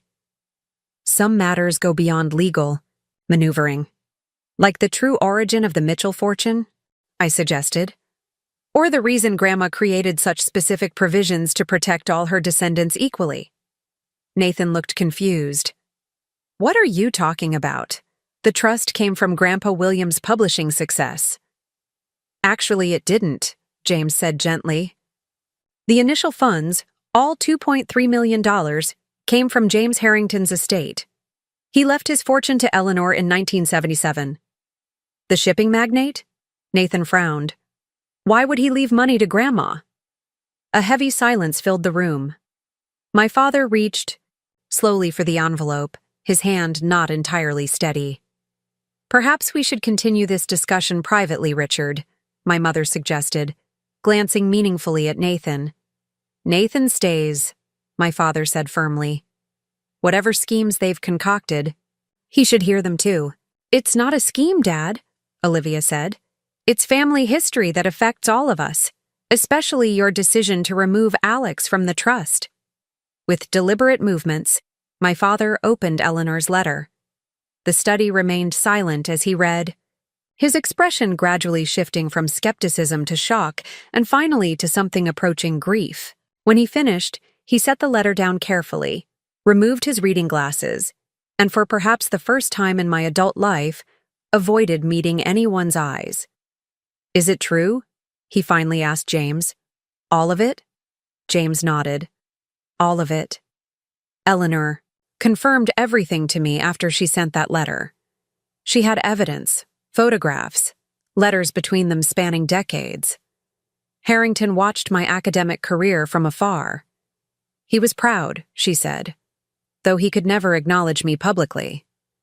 "So you're not—" Nathan began, struggling to process the implications. "Not a Mitchell by blood," James confirmed gently, though William raised me as his son without question or distinction, a fact Eleanor treasured about him. My father seemed to age years in minutes, the carefully constructed family narrative he'd maintained for decades crumbling before him. "The bank records?" he asked, his voice uncharacteristically subdued. "All confirmed the transfer from Harrington's estate directly to Eleanor's account, then to the trust," I said. "First Atlantic has the complete documentation, inherited from Somerset Trust after the merger." "And the 1992 amendment," James added quietly, "processed while William was incapacitated, with your college roommate Theodore Whitman overseeing the transaction. An amendment that directly contravened Eleanor's explicit provisions requiring unanimous consent from beneficiaries for any removal." Nathan looked bewildered. "Is that why you've always pushed me to succeed in publishing? Because Uncle James isn't actually—" "Nathan, that's enough," my mother interjected firmly. "This isn't about you." But it was, in many ways. My father's obsession with Nathan continuing the true Mitchell legacy suddenly made perfect, if painful, sense. With James revealed as Harrington's biological son, Richard was the only real Mitchell of his generation, and Nathan, his sister's son who shared the Mitchell name, became the repository of all his hopes for the family publishing legacy. "If these documents are presented in court tomorrow," Samantha had advised me earlier, "everything becomes public record. James's parentage, the true source of the Mitchell fortune, the questionable 1992 amendment. The Mitchell publishing reputation would face significant scrutiny." I watched my father struggling with this reality, his lifelong devotion to the family's public image warring with his desire to maintain control over the trust. "What do you want?" he finally asked, looking directly at me for the first time. "What Grandma Eleanor wanted," I replied simply, "for all her descendants to benefit equally from the trust, regardless of their chosen paths. For the amendment proposal to be withdrawn, with acknowledgement that no beneficiary can be removed without unanimous consent. And if I agree? His voice was measured, the publisher negotiating terms. Then these documents remain private, James said. Eleanor's letter to you stays between us. My parentage remains a family matter, not public record. The truth doesn't disappear, Dad, Olivia added gently. But it doesn't have to destroy what matters, our family, imperfect as it is. My father was silent for a long moment, seemingly wrestling with decades of carefully maintained control and narratives. Finally, he reached for his phone. Pierce? Richard Mitchell. Cancel the emergency hearing for Monday. Yes, I'm certain. Withdraw the amendment proposal completely. Yes, I understand the implications. He ended the call without further explanation. The tension in the room slowly began to dissipate, replaced by a strange mixture of relief and uncertainty. None of us quite knew how to proceed in this new reality, where long-buried truths lay exposed among us. I think, my mother said into the silence, we could all use some tea, or perhaps something stronger. As she led Nathan and Olivia toward the kitchen, my father remained seated, staring at Eleanor's letter. James and I stayed with him, recognizing that something important remained unresolved. Why did you never tell me? My father finally asked. James, his voice stripped of its usual authority. About Harrington being your father? Eleanor asked me not to, James replied simply. She said William had chosen to raise me as his son without question, and that truth should be honored above biology. She only revealed it to me after her death because she feared you might… Well, exactly what happened with the trust. I always suspected, my father admitted. There were rumors in publishing circles. And you were so different, academically brilliant, no interest in the business, nothing like William or me. Different doesn't mean less family, I said quietly. Isn't that what Grandma was trying to protect with the trust provisions? The right of each descendant to follow their own path while still remaining part of the family? My father looked at me with new consideration. You sound like her. Eleanor was always the stubborn idealist. A ghost of a smile touched his lips. William used to say she had more backbone than the entire Mitchell Publishing Board combined. She certainly outmaneuvered all of us from beyond the grave, James observed dryly. A startled laugh escaped my father, perhaps the first genuine one I'd heard from him in years. Yes, she would have enjoyed that, always 10 steps ahead. The moment of levity passed, replaced by a more thoughtful silence. I still believe in the Mitchell Publishing legacy, my father said eventually. It matters, what William built, what I've expanded. No one is disputing that, I assured him. But it's not the only valid path for a Mitchell or a Harrington, for that matter. Your marketing agency, he acknowledged reluctantly. Horizon Industries is a significant client. Coming from him, it was tantamount to effusive praise. We specialize in publishing and media clients, actually, I found myself explaining. Digital transformation strategies for traditional publishing houses. We've helped several historic firms navigate the transition to modern platforms. My father's eyebrows rose slightly, including competitors of Mitchell Publishing. Some, I admitted, but we've never taken on direct competitors in your primary markets, professional ethics. He nodded slowly, absorbing this information, with what seemed like genuine interest rather than judgment. It was a small shift, but a significant one. And you, he turned to James, all these years, knowing Harrington was your biological father, did it change how you felt about William? James shook his head firmly. William was my father in every way that mattered. He taught me to read, supported my academic interests even when they diverged from publishing, attended every school event. Biology is just genetics. Fatherhood is something else entirely. My father seemed to find some comfort in this assertion. He never treated You differently, even if he suspected. I remember him correcting anyone who ever suggested we weren't equally his sons. Because we were, James said simply. Just as Alex and Olivia and even Nathan are all equally Eleanor's grandchildren, regardless of their careers or choices. A knock at the study door interrupted the conversation. Samantha Torres stood in the doorway, looking professionally composed despite the weekend summons. I apologize for the intrusion, she said. Olivia let me in. I came as soon as I received notification that the hearing was canceled. Ms. Torres, my father acknowledged with a nod. The situation has been resolved privately. The amendment has been withdrawn. Samantha looked to me for confirmation, and I nodded. We've reached a family understanding. The original trust provisions will be honored. Relief flickered across her features. I'm glad to hear it. Family resolutions are always preferable to court battles. She handed me a business card. Call my office Monday to discuss dismissing our filings. After she departed, my father regarded me with grudging respect. You were prepared to take this all the way. I learned persistence from the Mitchell side, I replied, and principled stubbornness from Grandma Eleanor. A hint of amusement softened his expression. Fair enough. He picked up the original trust documents, studying them with newfound attention. These provisions are remarkably forward-thinking for 1978. Eleanor was visionary in many ways. She wanted to protect all her descendants' freedom to choose their own paths, James explained. Something she and Harrington were denied by social conventions of their time. My father nodded thoughtfully. The amendment will be formally withdrawn on Monday. The original provisions will stand. He looked directly at me.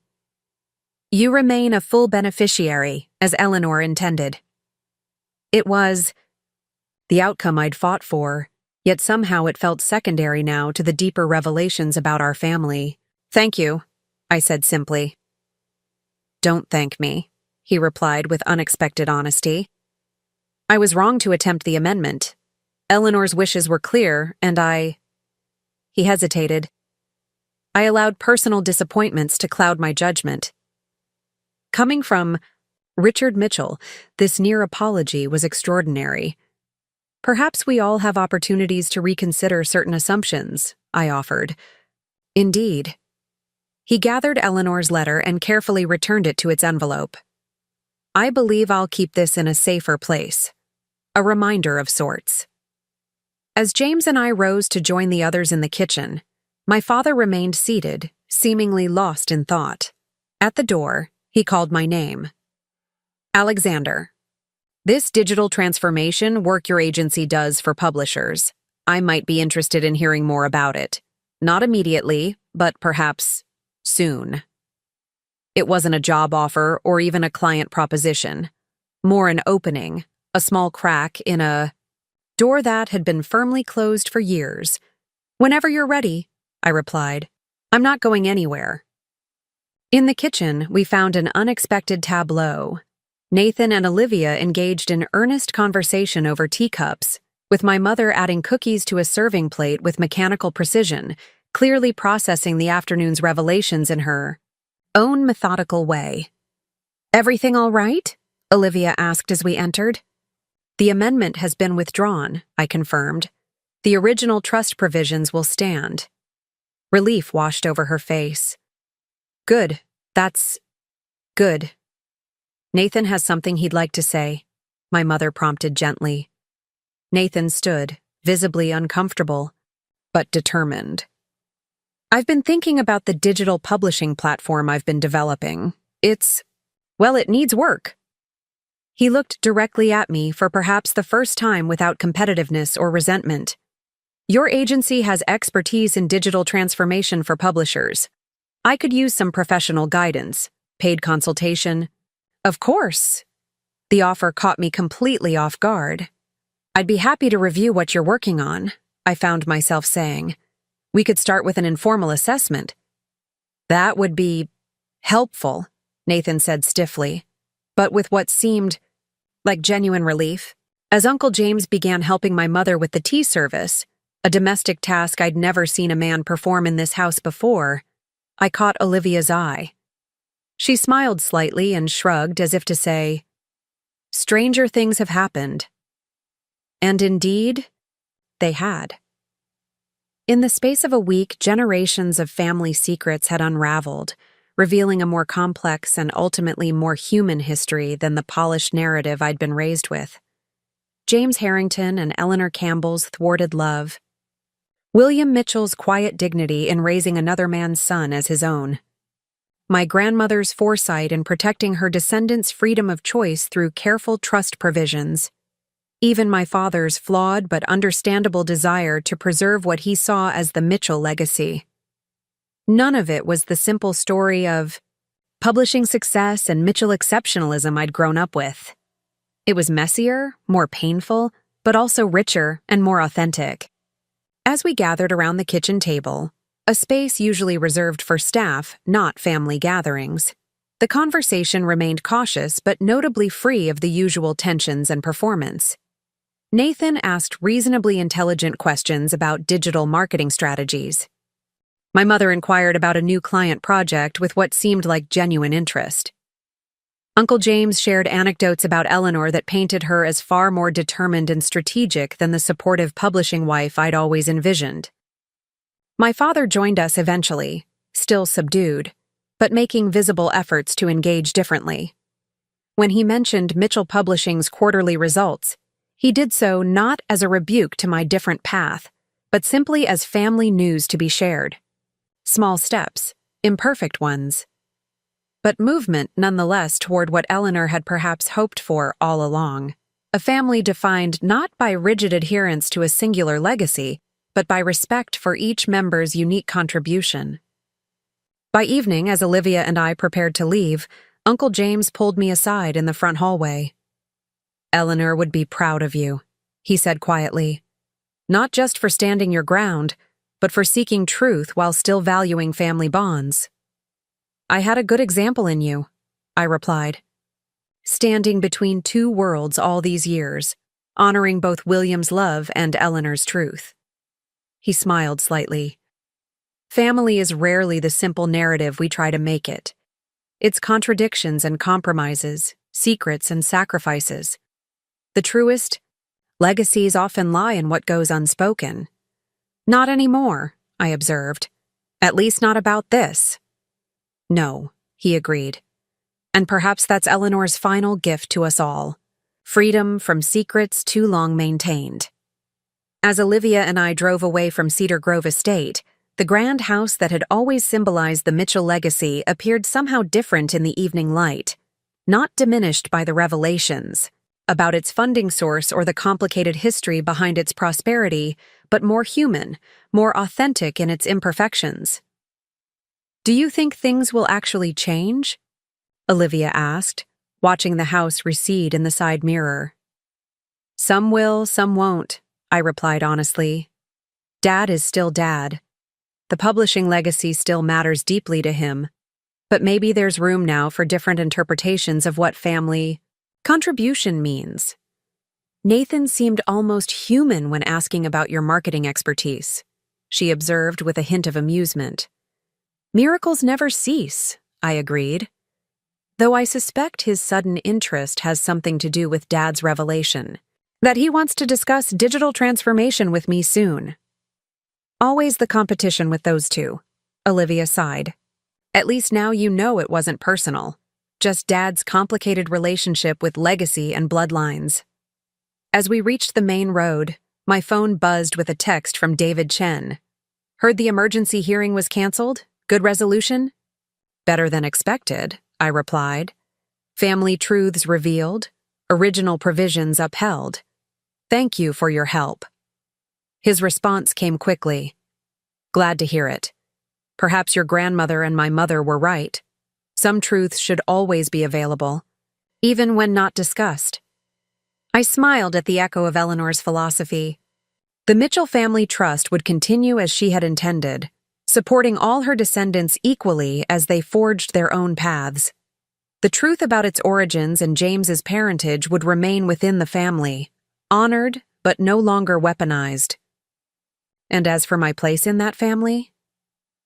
For the first time in years, it felt less like an exile and more like a different but equally valid branch of the same tree, exactly as Eleanor had intended when she enshrined her wishes in those trust provisions.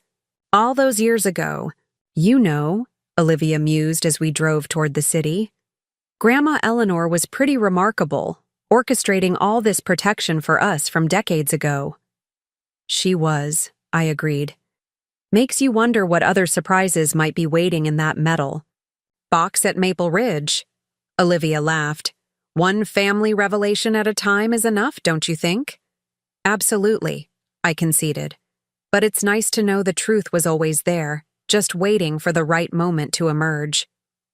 Like water finding cracks, some truths cannot be contained forever, especially when guarded by someone as determined as Eleanor Mitchell, who understood that the most valuable family legacy isn't money or business success, but the freedom for each generation to define success on their own terms. Monday morning arrived with a sense of cautious optimism.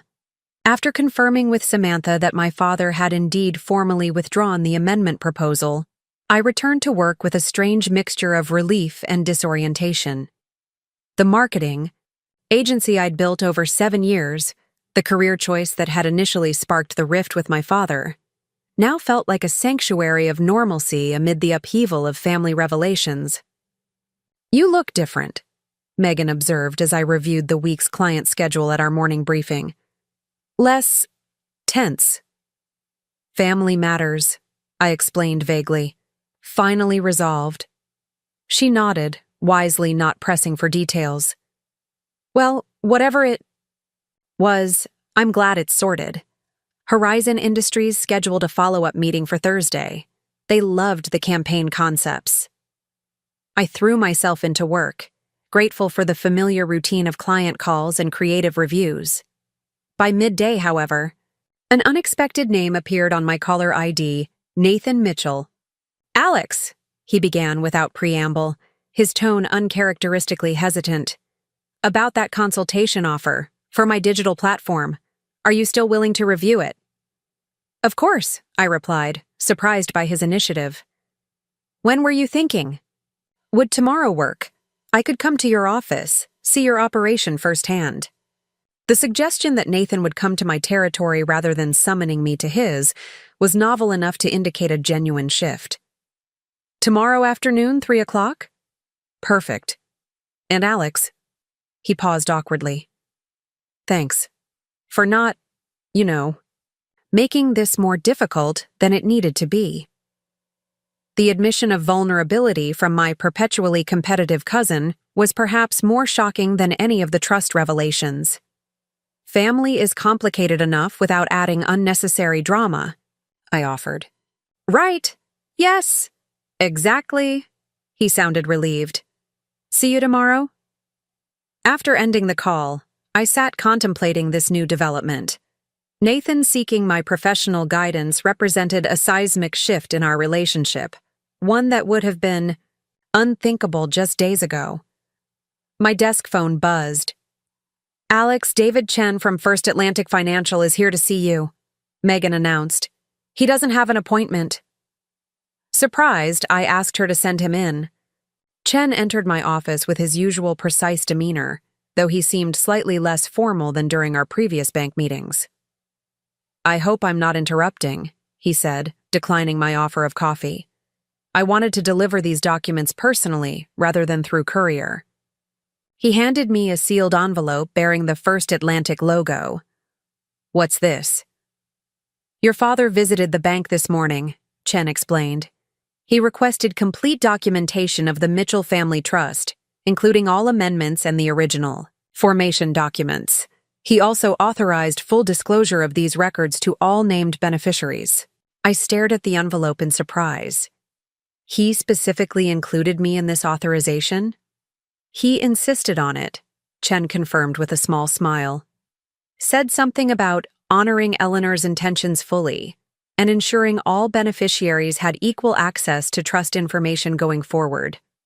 Opening the envelope, I found comprehensive trust documentation, From the original 1978 formation through all subsequent activities, including the now withdrawn 1992 amendment. Most surprising was a cover letter on Mitchell Publishing letterhead, in my father's distinctive handwriting. To all Mitchell Family Trust beneficiaries, recent events have prompted a reevaluation of trust management practices. Moving forward, all beneficiaries will receive quarterly statements and complete transparency regarding trust activities. Any future amendments will require written notification to all parties and adherence to the original unanimous consent provision. The enclosed documents represent the complete trust history. I encourage all beneficiaries to familiarize themselves with the terms that Eleanor Mitchell established. Richard Mitchell, trustee. It wasn't an apology. My father rarely offered those, but it represented a significant concession to transparency and acknowledgement of Eleanor's original intentions. This is unexpected, I admitted to Chen. Your father also initiated discussion about establishing a more formal trustee oversight committee, Chen added, including representatives from all beneficiary branches of the family. That's remarkably democratic for him. Chen's expression remained professional, but his eyes conveyed understanding. Family dynamics can evolve in surprising ways when long-held assumptions are challenged. After he departed, I called Olivia to share the development. Dad's making real changes to the trust administration, I explained. Transparency, oversight, everything. I know, she confirmed. He sent me the same packet this morning. He's also invited Uncle James to dinner tomorrow, just the two of them. Really? What do you think that's about? Not sure, but Mom mentioned something about them discussing William's diaries. Apparently, Dad found them while reorganizing his study and thought James might want them. That's actually thoughtful of him. People can surprise you, Olivia said, even Richard Mitchell. By Wednesday, subtle but meaningful shifts in family dynamics continued. My mother called to invite me to Sunday dinner. No pressure, just if you're available, without the usual implication that attendance was mandatory for maintaining family standing. Uncle James emailed to share that his conversation with my father had been difficult but necessary, decades overdue, and that they had discussed William's knowledge about James's parentage more openly than ever before. Most surprising was an email from Jonathan Pierce, informing all beneficiaries that the Mitchell Family Trust would now be administered with quarterly meetings open to all adult beneficiaries, with minutes distributed afterward. The message included a personal note. Your grandmother would approve of these changes.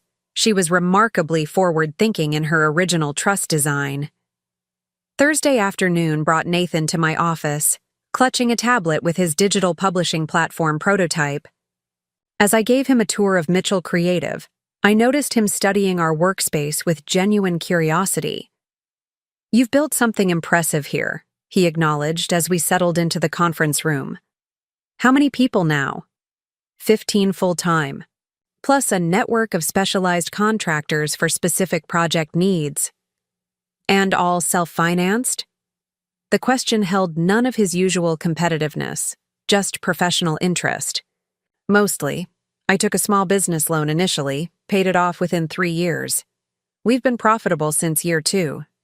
Something like respect flickered across his features. That's actually remarkable considering the agency failure rate. We found our niche, helping traditional publishers navigate digital transformation. It's specialized enough to command premium rates but broad enough to maintain a diverse client base. Nathan nodded thoughtfully before turning to his tablet. That's actually why I wanted your perspective. My platform is designed for small to mid-sized publishers who can't afford enterprise-level systems. As he walked me through his concept, I was surprised by its potential. The core idea, a modular publishing system that could scale with a company's growth, addressed a genuine market need. The execution, however, revealed Nathan's limited understanding of user experience and publisher workflows. You've identified a real pain point, I acknowledged when he finished. But your approach is too technology-focused rather than workflow-oriented. Meaning? Publishers don't think in terms of technical architecture.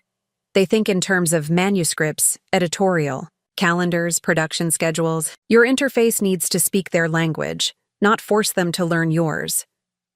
For the next 2 hours, we dissected his prototype, identifying strengths and weaknesses.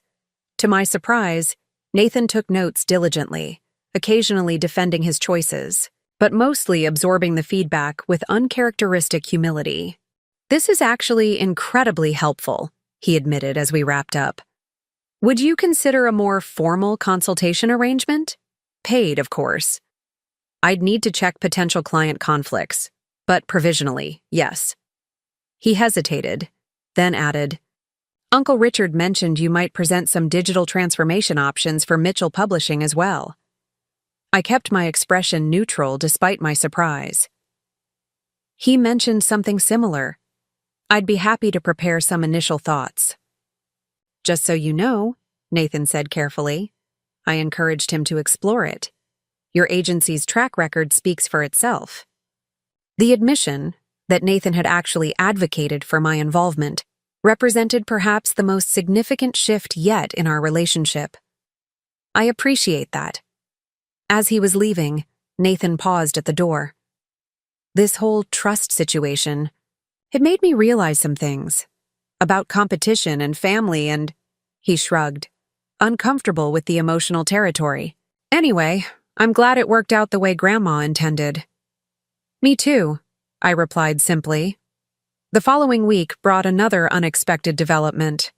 David Chen called to schedule a meeting at First Atlantic, explaining that some additional historical documents related to the Mitchell Trust had been located in their archives. "Nothing that affects the current structure," he assured me, "but items of potential family interest that Eleanor Mitchell specifically designated to be shared with her grandchildren after certain conditions were met." "What conditions?" "Resolution of any disputes regarding beneficiary status," Chen explained. "With the withdrawal of the amendment proposal, those conditions have now been satisfied." Curious, I arranged to meet him the following afternoon. When I arrived at First Atlantic's imposing headquarters, Chen led me not to our usual conference room, but to a private viewing room typically reserved for clients examining valuable documents or accessing safe deposit contents. These materials were sealed with instructions that they be shared with Eleanor Mitchell's grandchildren only after any challenges to their beneficiary status were resolved, Chen explained, placing an archival box on the table. With the recent trust developments, my supervisor authorized their release. The box contained several items: a leather-bound journal with Eleanor's monogram, a small collection of photographs, and a sealed envelope addressed simply, "For my grandchildren." "Would you prefer privacy to examine these?" Chen offered. "Yes, thank you." After he departed, I carefully opened the envelope first, finding a letter dated just weeks before Eleanor's death. "My dear grandchildren, if you are reading this, it means one of you has faced challenge to your rightful place in the family trust, and that challenge has been resolved in accordance with my original intentions.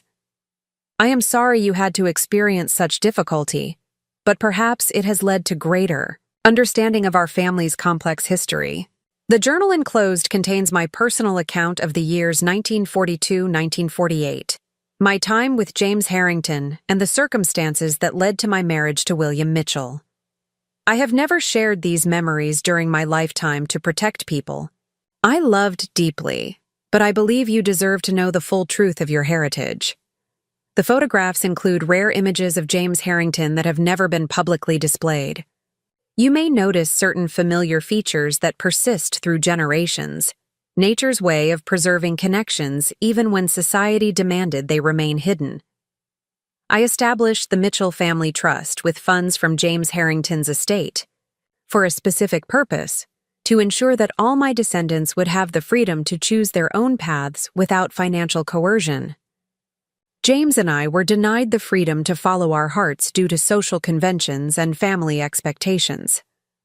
I determined that future generations would not face similar constraints. Whatever divisions or difficulties prompted this letter's release, I hope you can now move forward with greater understanding and respect for each individual's right to define their own journey while remaining connected to their family roots. With eternal love, Eleanor Campbell Mitchell. With reverent care, I opened the journal, finding page after page of Eleanor's elegant handwriting documenting a love story I'd never imagined. She had been introduced to James Harrington at a charity function where she was volunteering, a chance meeting that altered both their lives. Despite their age difference and social distinctions, they developed first a friendship, then a deep intellectual connection, and finally, a love affair conducted, largely in private due to the constraints of 1940s Boston society. The most poignant entries detailed the discovery of her pregnancy in late 1947 and the agonizing decisions that followed. Harrington, divorced and considerably older, proposed marriage despite the scandal it would cause. Eleanor, concerned about the impact on his business standing and her family's reputation, declined. Instead, she accepted William Mitchell's proposal, a young publisher who had been courting her casually and who, upon learning of her condition, offered marriage without judgment. "William knows the child is not his," she wrote. "He says it doesn't matter, that he will love this baby as his own. His generosity of spirit humbles me, though my heart remains with James. Perhaps this is my penance for loving unwisely, yet too well, to build a life with a good man I respect but do not love passionately, while carrying the child of the man I cannot have." Later entries revealed that James Harrington maintained discreet contact over the years, following young James's academic achievements from afar. While he never interfered in the Mitchell family, he clearly never forgot Eleanor or their child. The final journal entry from December 1947 was heartbreaking in its simplicity. "Said goodbye to James today. He held me one last time and promised that someday, somehow, he would ensure our child's future. I believe him. He has never broken a promise to me. William awaits with patience and kindness. I will be a good wife to him and mother to all his children, including the one who carries another man's blood, but will bear the Mitchell name. May God forgive the necessary deceptions that will shape our lives from this day forward." The photographs were equally revealing. Eleanor and Harrington in private moments, his resemblance to Uncle James unmistakable once you knew to look for it. One image showed Harrington standing proudly near a university where young James was, apparently attending an academic event, watching from a distance, unable to claim his son publicly, but unwilling to miss witnessing his achievements. I sat back, emotionally drained from this intimate glimpse into my grandmother's hidden life. The Eleanor who emerged from these materials was not the proper publishing wife of family lore, but a complex woman who had made difficult choices in an era that offered few options to women in her situation. Most striking was William Mitchell's role in this story, accepting another man's child, maintaining that acceptance throughout his life, creating a family where legal definitions of fatherhood mattered less than the daily acts of parenting and love. It cast my grandfather, whom I barely remembered, in an entirely new light. When Chen returned, I asked, "Are there copies of these materials for Olivia and Nathan as well?" "Similar packets have been prepared for all of Eleanor Mitchell's grandchildren," he confirmed. "They can be collected at their convenience." That evening, I called Olivia to tell her about Eleanor's journal and letters. She listened in silence, occasionally asking clarifying questions, but mostly absorbing this new perspective on our grandmother's life. "It changes everything, doesn't it?" she finally said. "Not just about Uncle James's parentage, but about who Grandma and Grandpa really were, as people, not just as family icons." "William Mitchell might be the most remarkable person in this whole story," I observed. "Accepting another man's child, creating a family without resentment or conditions." "No wonder Grandma was so determined to protect all descendants equally in the trust," Olivia mused. "She knew firsthand how family acceptance could be conditional and wanted to ensure we'd all be treated better than she feared she might have been." The following Sunday, I found myself driving to Cedar Grove Estate for family dinner, the first I had attended voluntarily in years. The house looked the same, but my perception of it had fundamentally changed. This wasn't just the symbol of Mitchell Publishing's success.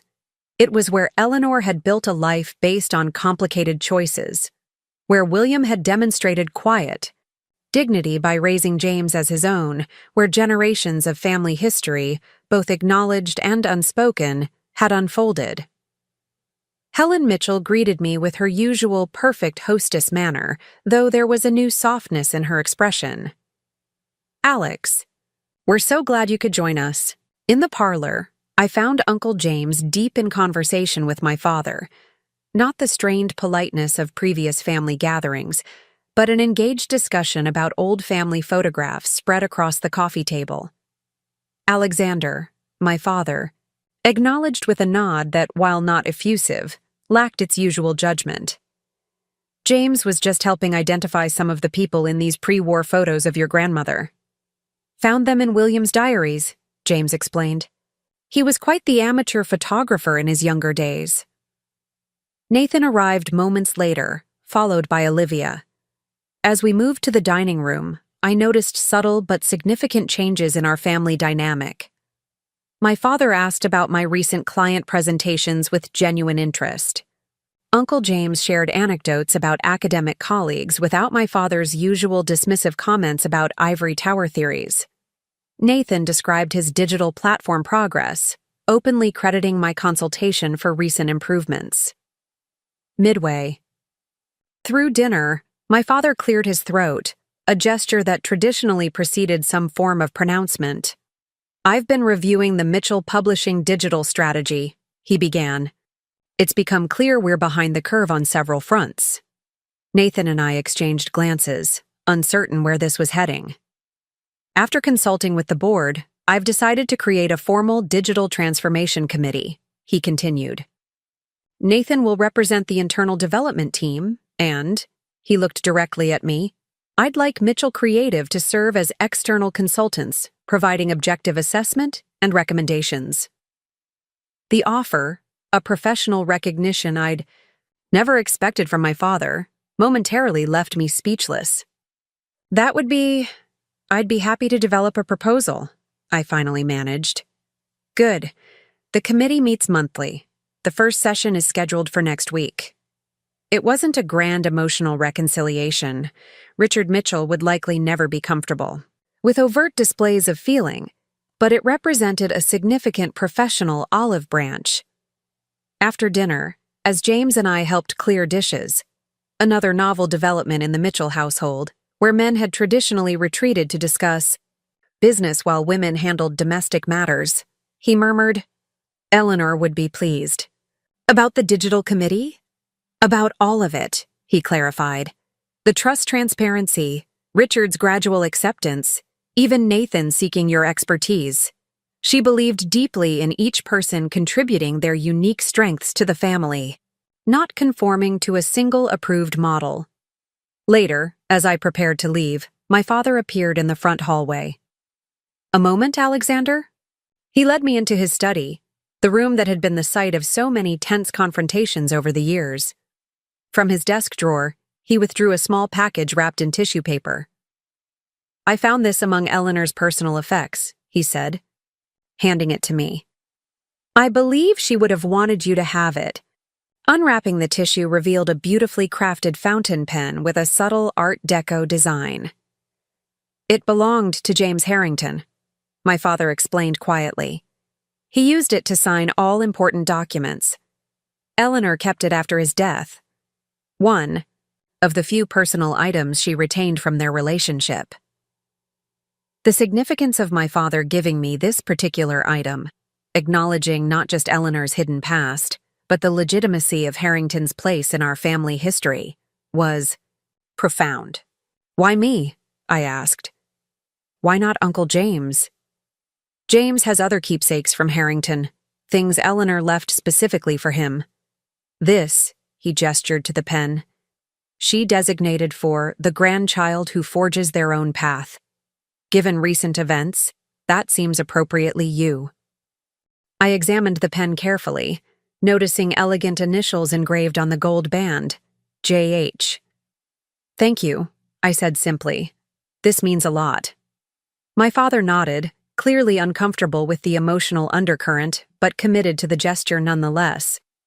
Eleanor was wiser than I often gave her credit for. Her provisions for the trust protected family bonds I might have damaged permanently through my inflexibility.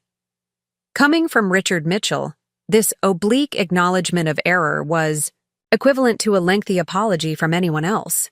"We all have our blind spots," I offered. "Family dynamics tend to amplify them." A hint of a smile touched his lips. "Indeed. Well, the Digital Transformation Committee meets Tuesday at 10. I look forward to your professional contribution." As I drove away from Cedar Grove that evening, the weight of Harrington's pen in my pocket served as a tangible reminder of how the past shapes present relationships in ways both visible and hidden. Eleanor's secret love, William's quiet acceptance, James Harrington's distant devotion to a son he could never publicly claim. All these threads had woven together to create the complex tapestry of the Mitchell family. The trust that had initially triggered this conflict had become, as Eleanor intended, a mechanism for honest reckoning rather than continued control. By protecting all beneficiaries equally, she had created circumstances that eventually forced the family to confront long-buried truths and, in doing so, forge healthier connections based on authentic understanding rather than curated narratives. The following day, I placed Harrington's pen on my desk at Mitchell Creative, a reminder that legacy comes in many forms, not all of them obvious or traditional.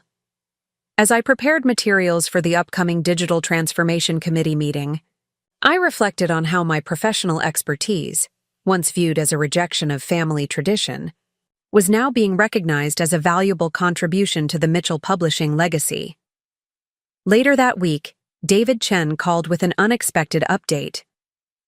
"I thought you might want to know. Your father has initiated changes to the trust administration structure. He's proposed creating a rotating trustee position, with representatives from each branch of the family serving 2-year terms alongside the permanent trustee. That's a significant decentralization of control," I observed. "Very unlike him." He cited Eleanor's original intention for equal representation as inspiration, Chen noted. "The first rotating trustee nominee is James Mitchell."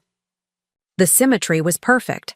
The son whose existence had originally been concealed would now help oversee the trust created from his biological father's fortune, ensuring Eleanor's wishes for all her descendants continued to be honored. That weekend, Olivia invited me to join her at Maple Ridge. "I think we should properly catalog what's in Eleanor's metal box," she suggested. "Create a family archive of sorts." The small cabin felt different now, less a recreational retreat and more a sanctuary of family truth. As we carefully examined each document in Eleanor's hidden collection, a more nuanced family history emerged. William's quiet dignity, Richard's complex relationship with his father and brother, Eleanor's careful provision for future generations while navigating societal constraints of her era. "She really did think of everything," Olivia marveled, examining Eleanor's meticulous notes about the trust formation. "Every contingency, every potential family dispute. She created mechanisms to resolve them before they could fracture relationships permanently. She understood the damage secrets and control can do to families," I reflected. Having lived with both, she designed protections against their worst effects. That evening, sitting on the cabin's porch watching sunset over the lake, Olivia asked thoughtfully, "Do you think she knew it would play out this way? That eventually these revelations would be necessary?" "I think she hoped they wouldn't be," I replied. "That Richard would respect her intentions without requiring the full truth to be exposed. But she prepared for the possibility that protecting some family members might eventually require challenging others." "Like you," Olivia noted, "the independent grandchild following his own path." "And you," I countered. "The doctor who chose..." Healing over publishing? She smiled. To Eleanor, then, who gave us the freedom to choose our own definitions of success. And to William, I added, who demonstrated that family bonds transcend biology and expectations. As darkness settled over Maple Ridge, I felt a sense of completion. The trust that had originally been designed to provide financial security had ultimately delivered something far more valuable: authentic understanding of our family history and honest recognition of each member's unique place within it. Eleanor Campbell Mitchell had orchestrated this outcome decades before any of us recognized its necessity.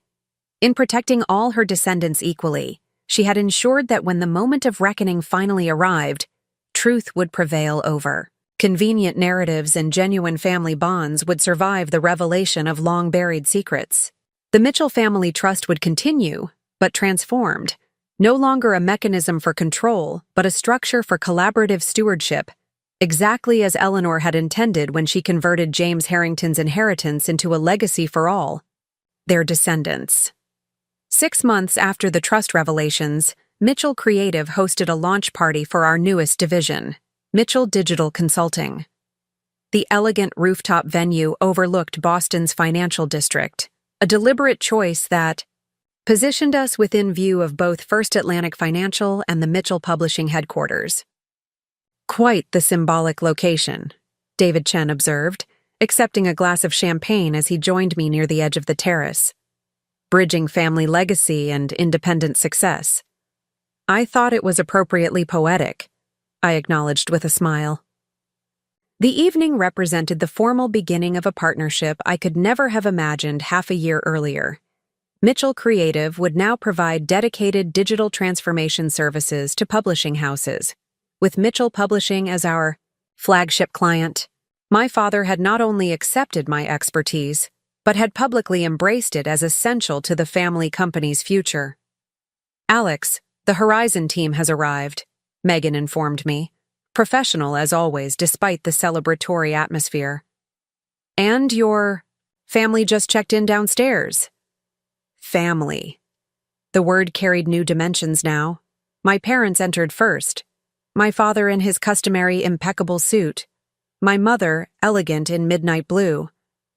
Behind them came Uncle James, who had recently been confirmed as the first rotating trustee for the Mitchell Family Trust. Olivia arrived with her hospital colleague Daniel, whose transition from professional acquaintance to something more personal had been a pleasant development in recent months. Even Nathan appeared, accompanied by his new fiancée Lorraine, a literary agent whose practical market insights had apparently helped refine his digital platform into something genuinely promising. Quite the turnout, my father observed, surveying the crowded space with professional assessment. Impressive client representation. From him, this was effusive praise. 4 major publishing houses, plus their digital directors, I confirmed. The Mitchell Digital Consulting model is generating significant industry interest. As it should, he acknowledged, surprising me with what seemed like genuine pride. Your understanding of both traditional publishing values and digital necessities is uniquely valuable. We were interrupted by the arrival of Jonathan Pierce, whose formal legal demeanor seemed somewhat at odds with the celebration. Alex, Richard, congratulations on this new venture, he offered. An innovative approach to preserving publishing traditions while embracing technological evolution. The Mitchell way, my father responded with unexpected magnanimity. Adapting, while honoring core values. Pierce nodded appreciatively before lowering his voice. The Trust quarterly meeting is scheduled for next week. The new transparency protocols have been fully implemented. All beneficiaries will receive comprehensive documentation in advance. Excellent, my father replied, with none of the resistance such diminished control would have previously triggered. As Pierce moved away to greet other guests, my father turned back to me. Eleanor would have approved of all this, he said quietly. The collaboration, the innovation, the family unity despite our different approaches. Coming from Richard Mitchell, a man who had built his identity around singular authority and traditional succession, This represented remarkable evolution. I think she orchestrated it, I suggested. In her own way, decades ago. A hint of a smile touched his features. Quite possibly. She always did think several moves ahead. The evening progressed with the seamless networking and strategic connections that define successful business events, but with an underlying current of something more meaningful. This wasn't just the launch of a new business division. It was the public manifestation of a transformed family dynamic. Uncle James found me later near the bar, looking more relaxed than I'd ever seen him at family functions. Quite a journey from that email about the trust amendment, he observed. Sometimes destruction is necessary for reconstruction, I replied, though I would have preferred a less dramatic catalyst. He laughed softly. Eleanor might say the same, about her own life choices. The painful separation from Harrington ultimately created the conditions for all of this. The trust, the provisions protecting individual choices, even the business opportunities now emerging from our reconciliation. Across the room, Nathan was explaining his digital platform to several publishing executives, his presentation confidence tempered with a new humility and attention to audience needs that reflected our months of consultation work together. He's improved significantly, James noted, following my gaze. Once he stopped trying to impress my father and started focusing on actual market needs, his concept found its footing, I explained. He's quite knowledgeable about publishing workflows when he's not busy positioning himself as the true Mitchell heir. Legacy takes many forms, James observed thoughtfully. William understood that when he raised me as his son despite knowing I wasn't his biological child. Eleanor understood it when she protected all her descendants equally in the trust. Perhaps Richard is finally understanding it too, recognizing your contribution to the Mitchell legacy despite its untraditional form. The formal presentation portion of the evening arrived, and I found myself at the podium introducing Mitchell Digital Consulting to the assembled industry leaders. As I outlined our vision for helping traditional publishing houses navigate digital transformation while preserving their core editorial values, I noticed my father nodding with genuine agreement. The publishing industry stands at a crossroads, I concluded. But with thoughtful integration of tradition and innovation, we can preserve what matters most, the cultivation and distribution of ideas, while embracing new methods of reaching readers. This is the Mitchell approach, spanning generations but always evolving.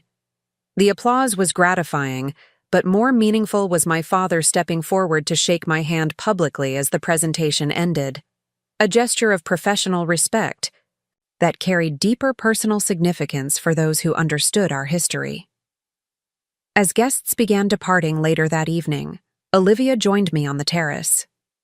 "Quite the triumph," she observed, indicating the Mitchell publishing executives engaged in animated conversation with my team members. "Professional and personal." "A good beginning," I agreed. "Though I suspect maintaining this balanced relationship will require ongoing effort from everyone involved. Family always does," she noted wisely. "Speaking of which, have you visited Maple Ridge recently?" "Not since we cataloged Eleanor's documents. Why?" "I was thinking we should make it a regular gathering place, neutral territory for family, connections outside the publishing world. Maybe a monthly dinner, open to everyone but without business agendas." The suggestion represented exactly the kind of balanced approach Eleanor might have advocated, honoring family bonds while preserving individual boundaries. "I think that's an excellent idea." As the evening concluded, David Chen approached with a small package. "This arrived at the bank yesterday, addressed to you," he explained. "It was in our historical archives, with instructions to be delivered 6 months after the trust matter was resolved." Curious, I opened the package to find a small leather journal and a brief note in unfamiliar handwriting. "For Alexander Mitchell, with appreciation for honoring Eleanor's wishes for her descendants. Your grandmother was the most remarkable woman I ever knew, and would be proud of your independent spirit." James Harrington entrusted these additional journals to Somerset Trust with instructions for them to be preserved until needed. Eleanor. Never knew he kept these records of their time together. May they provide further understanding of your family's true heritage. Martha Pearson. Daughter of Marcus Pearson, Trust Manager, 1970-1985, Somerset Trust. Another piece of the puzzle, I murmured, carefully examining the journal. Family histories are rarely as straightforward as they appear, Chen observed. Each generation reinterprets the past according to their present needs. And sometimes the past reaches forward to correct those interpretations, I added, thinking of Eleanor's meticulous arrangements to protect her descendants' freedom of choice. The following Sunday, I brought Harrington's journal to the first of Olivia's proposed family gatherings at Maple Ridge. The small cabin felt warmer somehow with the presence of multiple generations. My parents, Uncle James, Nathan and Lauren, Olivia and Daniel, even Samantha Torres, whose professional intervention had evolved into genuine friendship. After dinner, as we gathered in the main room with its stone fireplace, the same one that had concealed Eleanor's critical documents, I shared Martha Pearson's note and the newly discovered journal. It seems our family archival project isn't quite complete, I explained.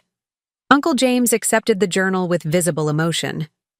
Harrington's personal account, he said softly, examining the handwriting, after all these years. As he began reading selected passages aloud, a more complete picture emerged of the man whose love for Eleanor had ultimately funded the Mitchell Family Trust. His intelligence, his integrity, his anguish at their necessary separation, his pride in watching his son's academic achievements from afar, all recorded in precise, thoughtful prose that revealed character traits that had indeed persisted through generations. Most touching was his final entry, dated shortly before his death in 1977. I have arranged my affairs to provide for Eleanor and all her descendants, including the son I was never permitted to acknowledge publicly. My fortune will pass to her, with no restrictions save one, that it benefit all her descendants equally, regardless of their chosen paths. This is my final gift to her, and to the child we shared, freedom from the same societal constraints that kept us apart. Perhaps in future generations, Mitchell descendants will forge their own ways without judgment or conditional acceptance. That would be the finest legacy I could hope for, far more meaningful than shipping companies or financial assets. When James finished reading, a thoughtful silence filled the cabin. My father, who had listened without comment, finally spoke. He was a man of principle, he acknowledged quietly. As was William, accepting another man's child without reservation. I've spent decades focused on the Mitchell Publishing legacy while overlooking the more important legacy of character they both demonstrated. It was perhaps the most honest self-reflection I'd ever heard from my father, an admission that transcended business concerns to touch on deeper values. The Mitchell legacy isn't just publishing, I suggested. It's integrity in difficult circumstances. William showed it by raising James as his own. Eleanor showed it by protecting all her descendants equally. And you've shown it, Dad, by accepting hard truths and adapting your perspective. My father nodded, visibly moved despite his customary emotional reserve. Perhaps that's the most valuable inheritance, not trust funds or publishing houses, but the capacity to recognize what truly matters beyond conventional expectations. As the evening continued, conversations flowed more naturally than at any previous family gathering I could remember. Nathan discussed his digital platform without competitive posturing. Olivia shared hospital stories that my father listened to with genuine interest, rather than comparing to publishing achievements. Uncle James spoke openly about academic research he was conducting on family businesses across generations, with my father offering relevant publishing case studies rather than dismissing academic theory.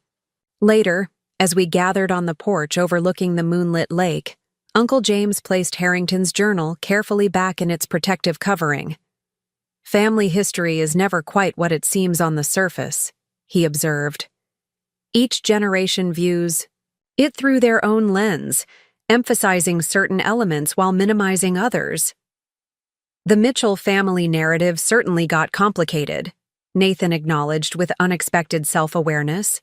"I spent years trying to be the true Mitchell heir, without understanding what that actually meant beyond the publishing connection." Eleanor understood, I reflected. She created structures to protect individual choices while maintaining family connections. The trust wasn't just about financial security. It was about preserving each person's freedom to define their own success while remaining part of the larger family story.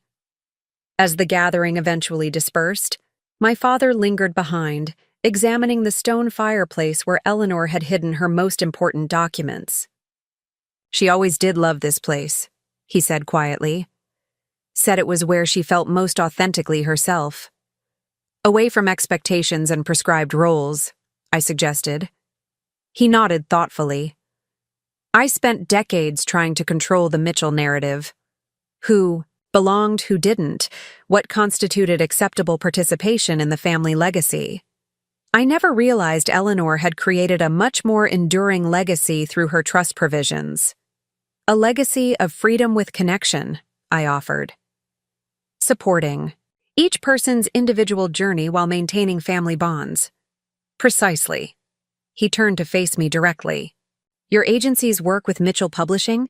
It's good work, Alexander. Innovative but respectful of core values. Different from what I envisioned for you, but valuable in its own right." From Richard Mitchell, this represented extraordinary recognition, acknowledgement that contribution to family legacy could take forms he hadn't anticipated or controlled. "Thank you," I said simply. "That means a lot."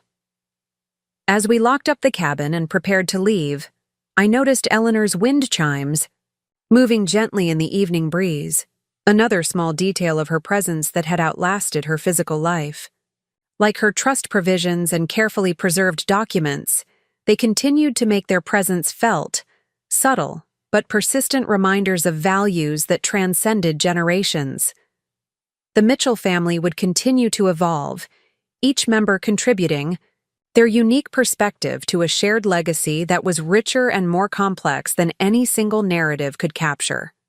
Eleanor had understood this decades ago, creating mechanisms to protect that diversity of contribution even when those entrusted with family leadership temporarily lost sight of its value. In the end, the trust that my parents had tried to remove me from had become the very instrument that restored more authentic family connections, exactly as Eleanor Campbell Mitchell had intended when she converted James Harrington's inheritance into a legacy for all their descendants. Up next, you've got 2 more standout stories right on your screen. If this one hit the mark, you won't want to pass these up. Just click and check them out.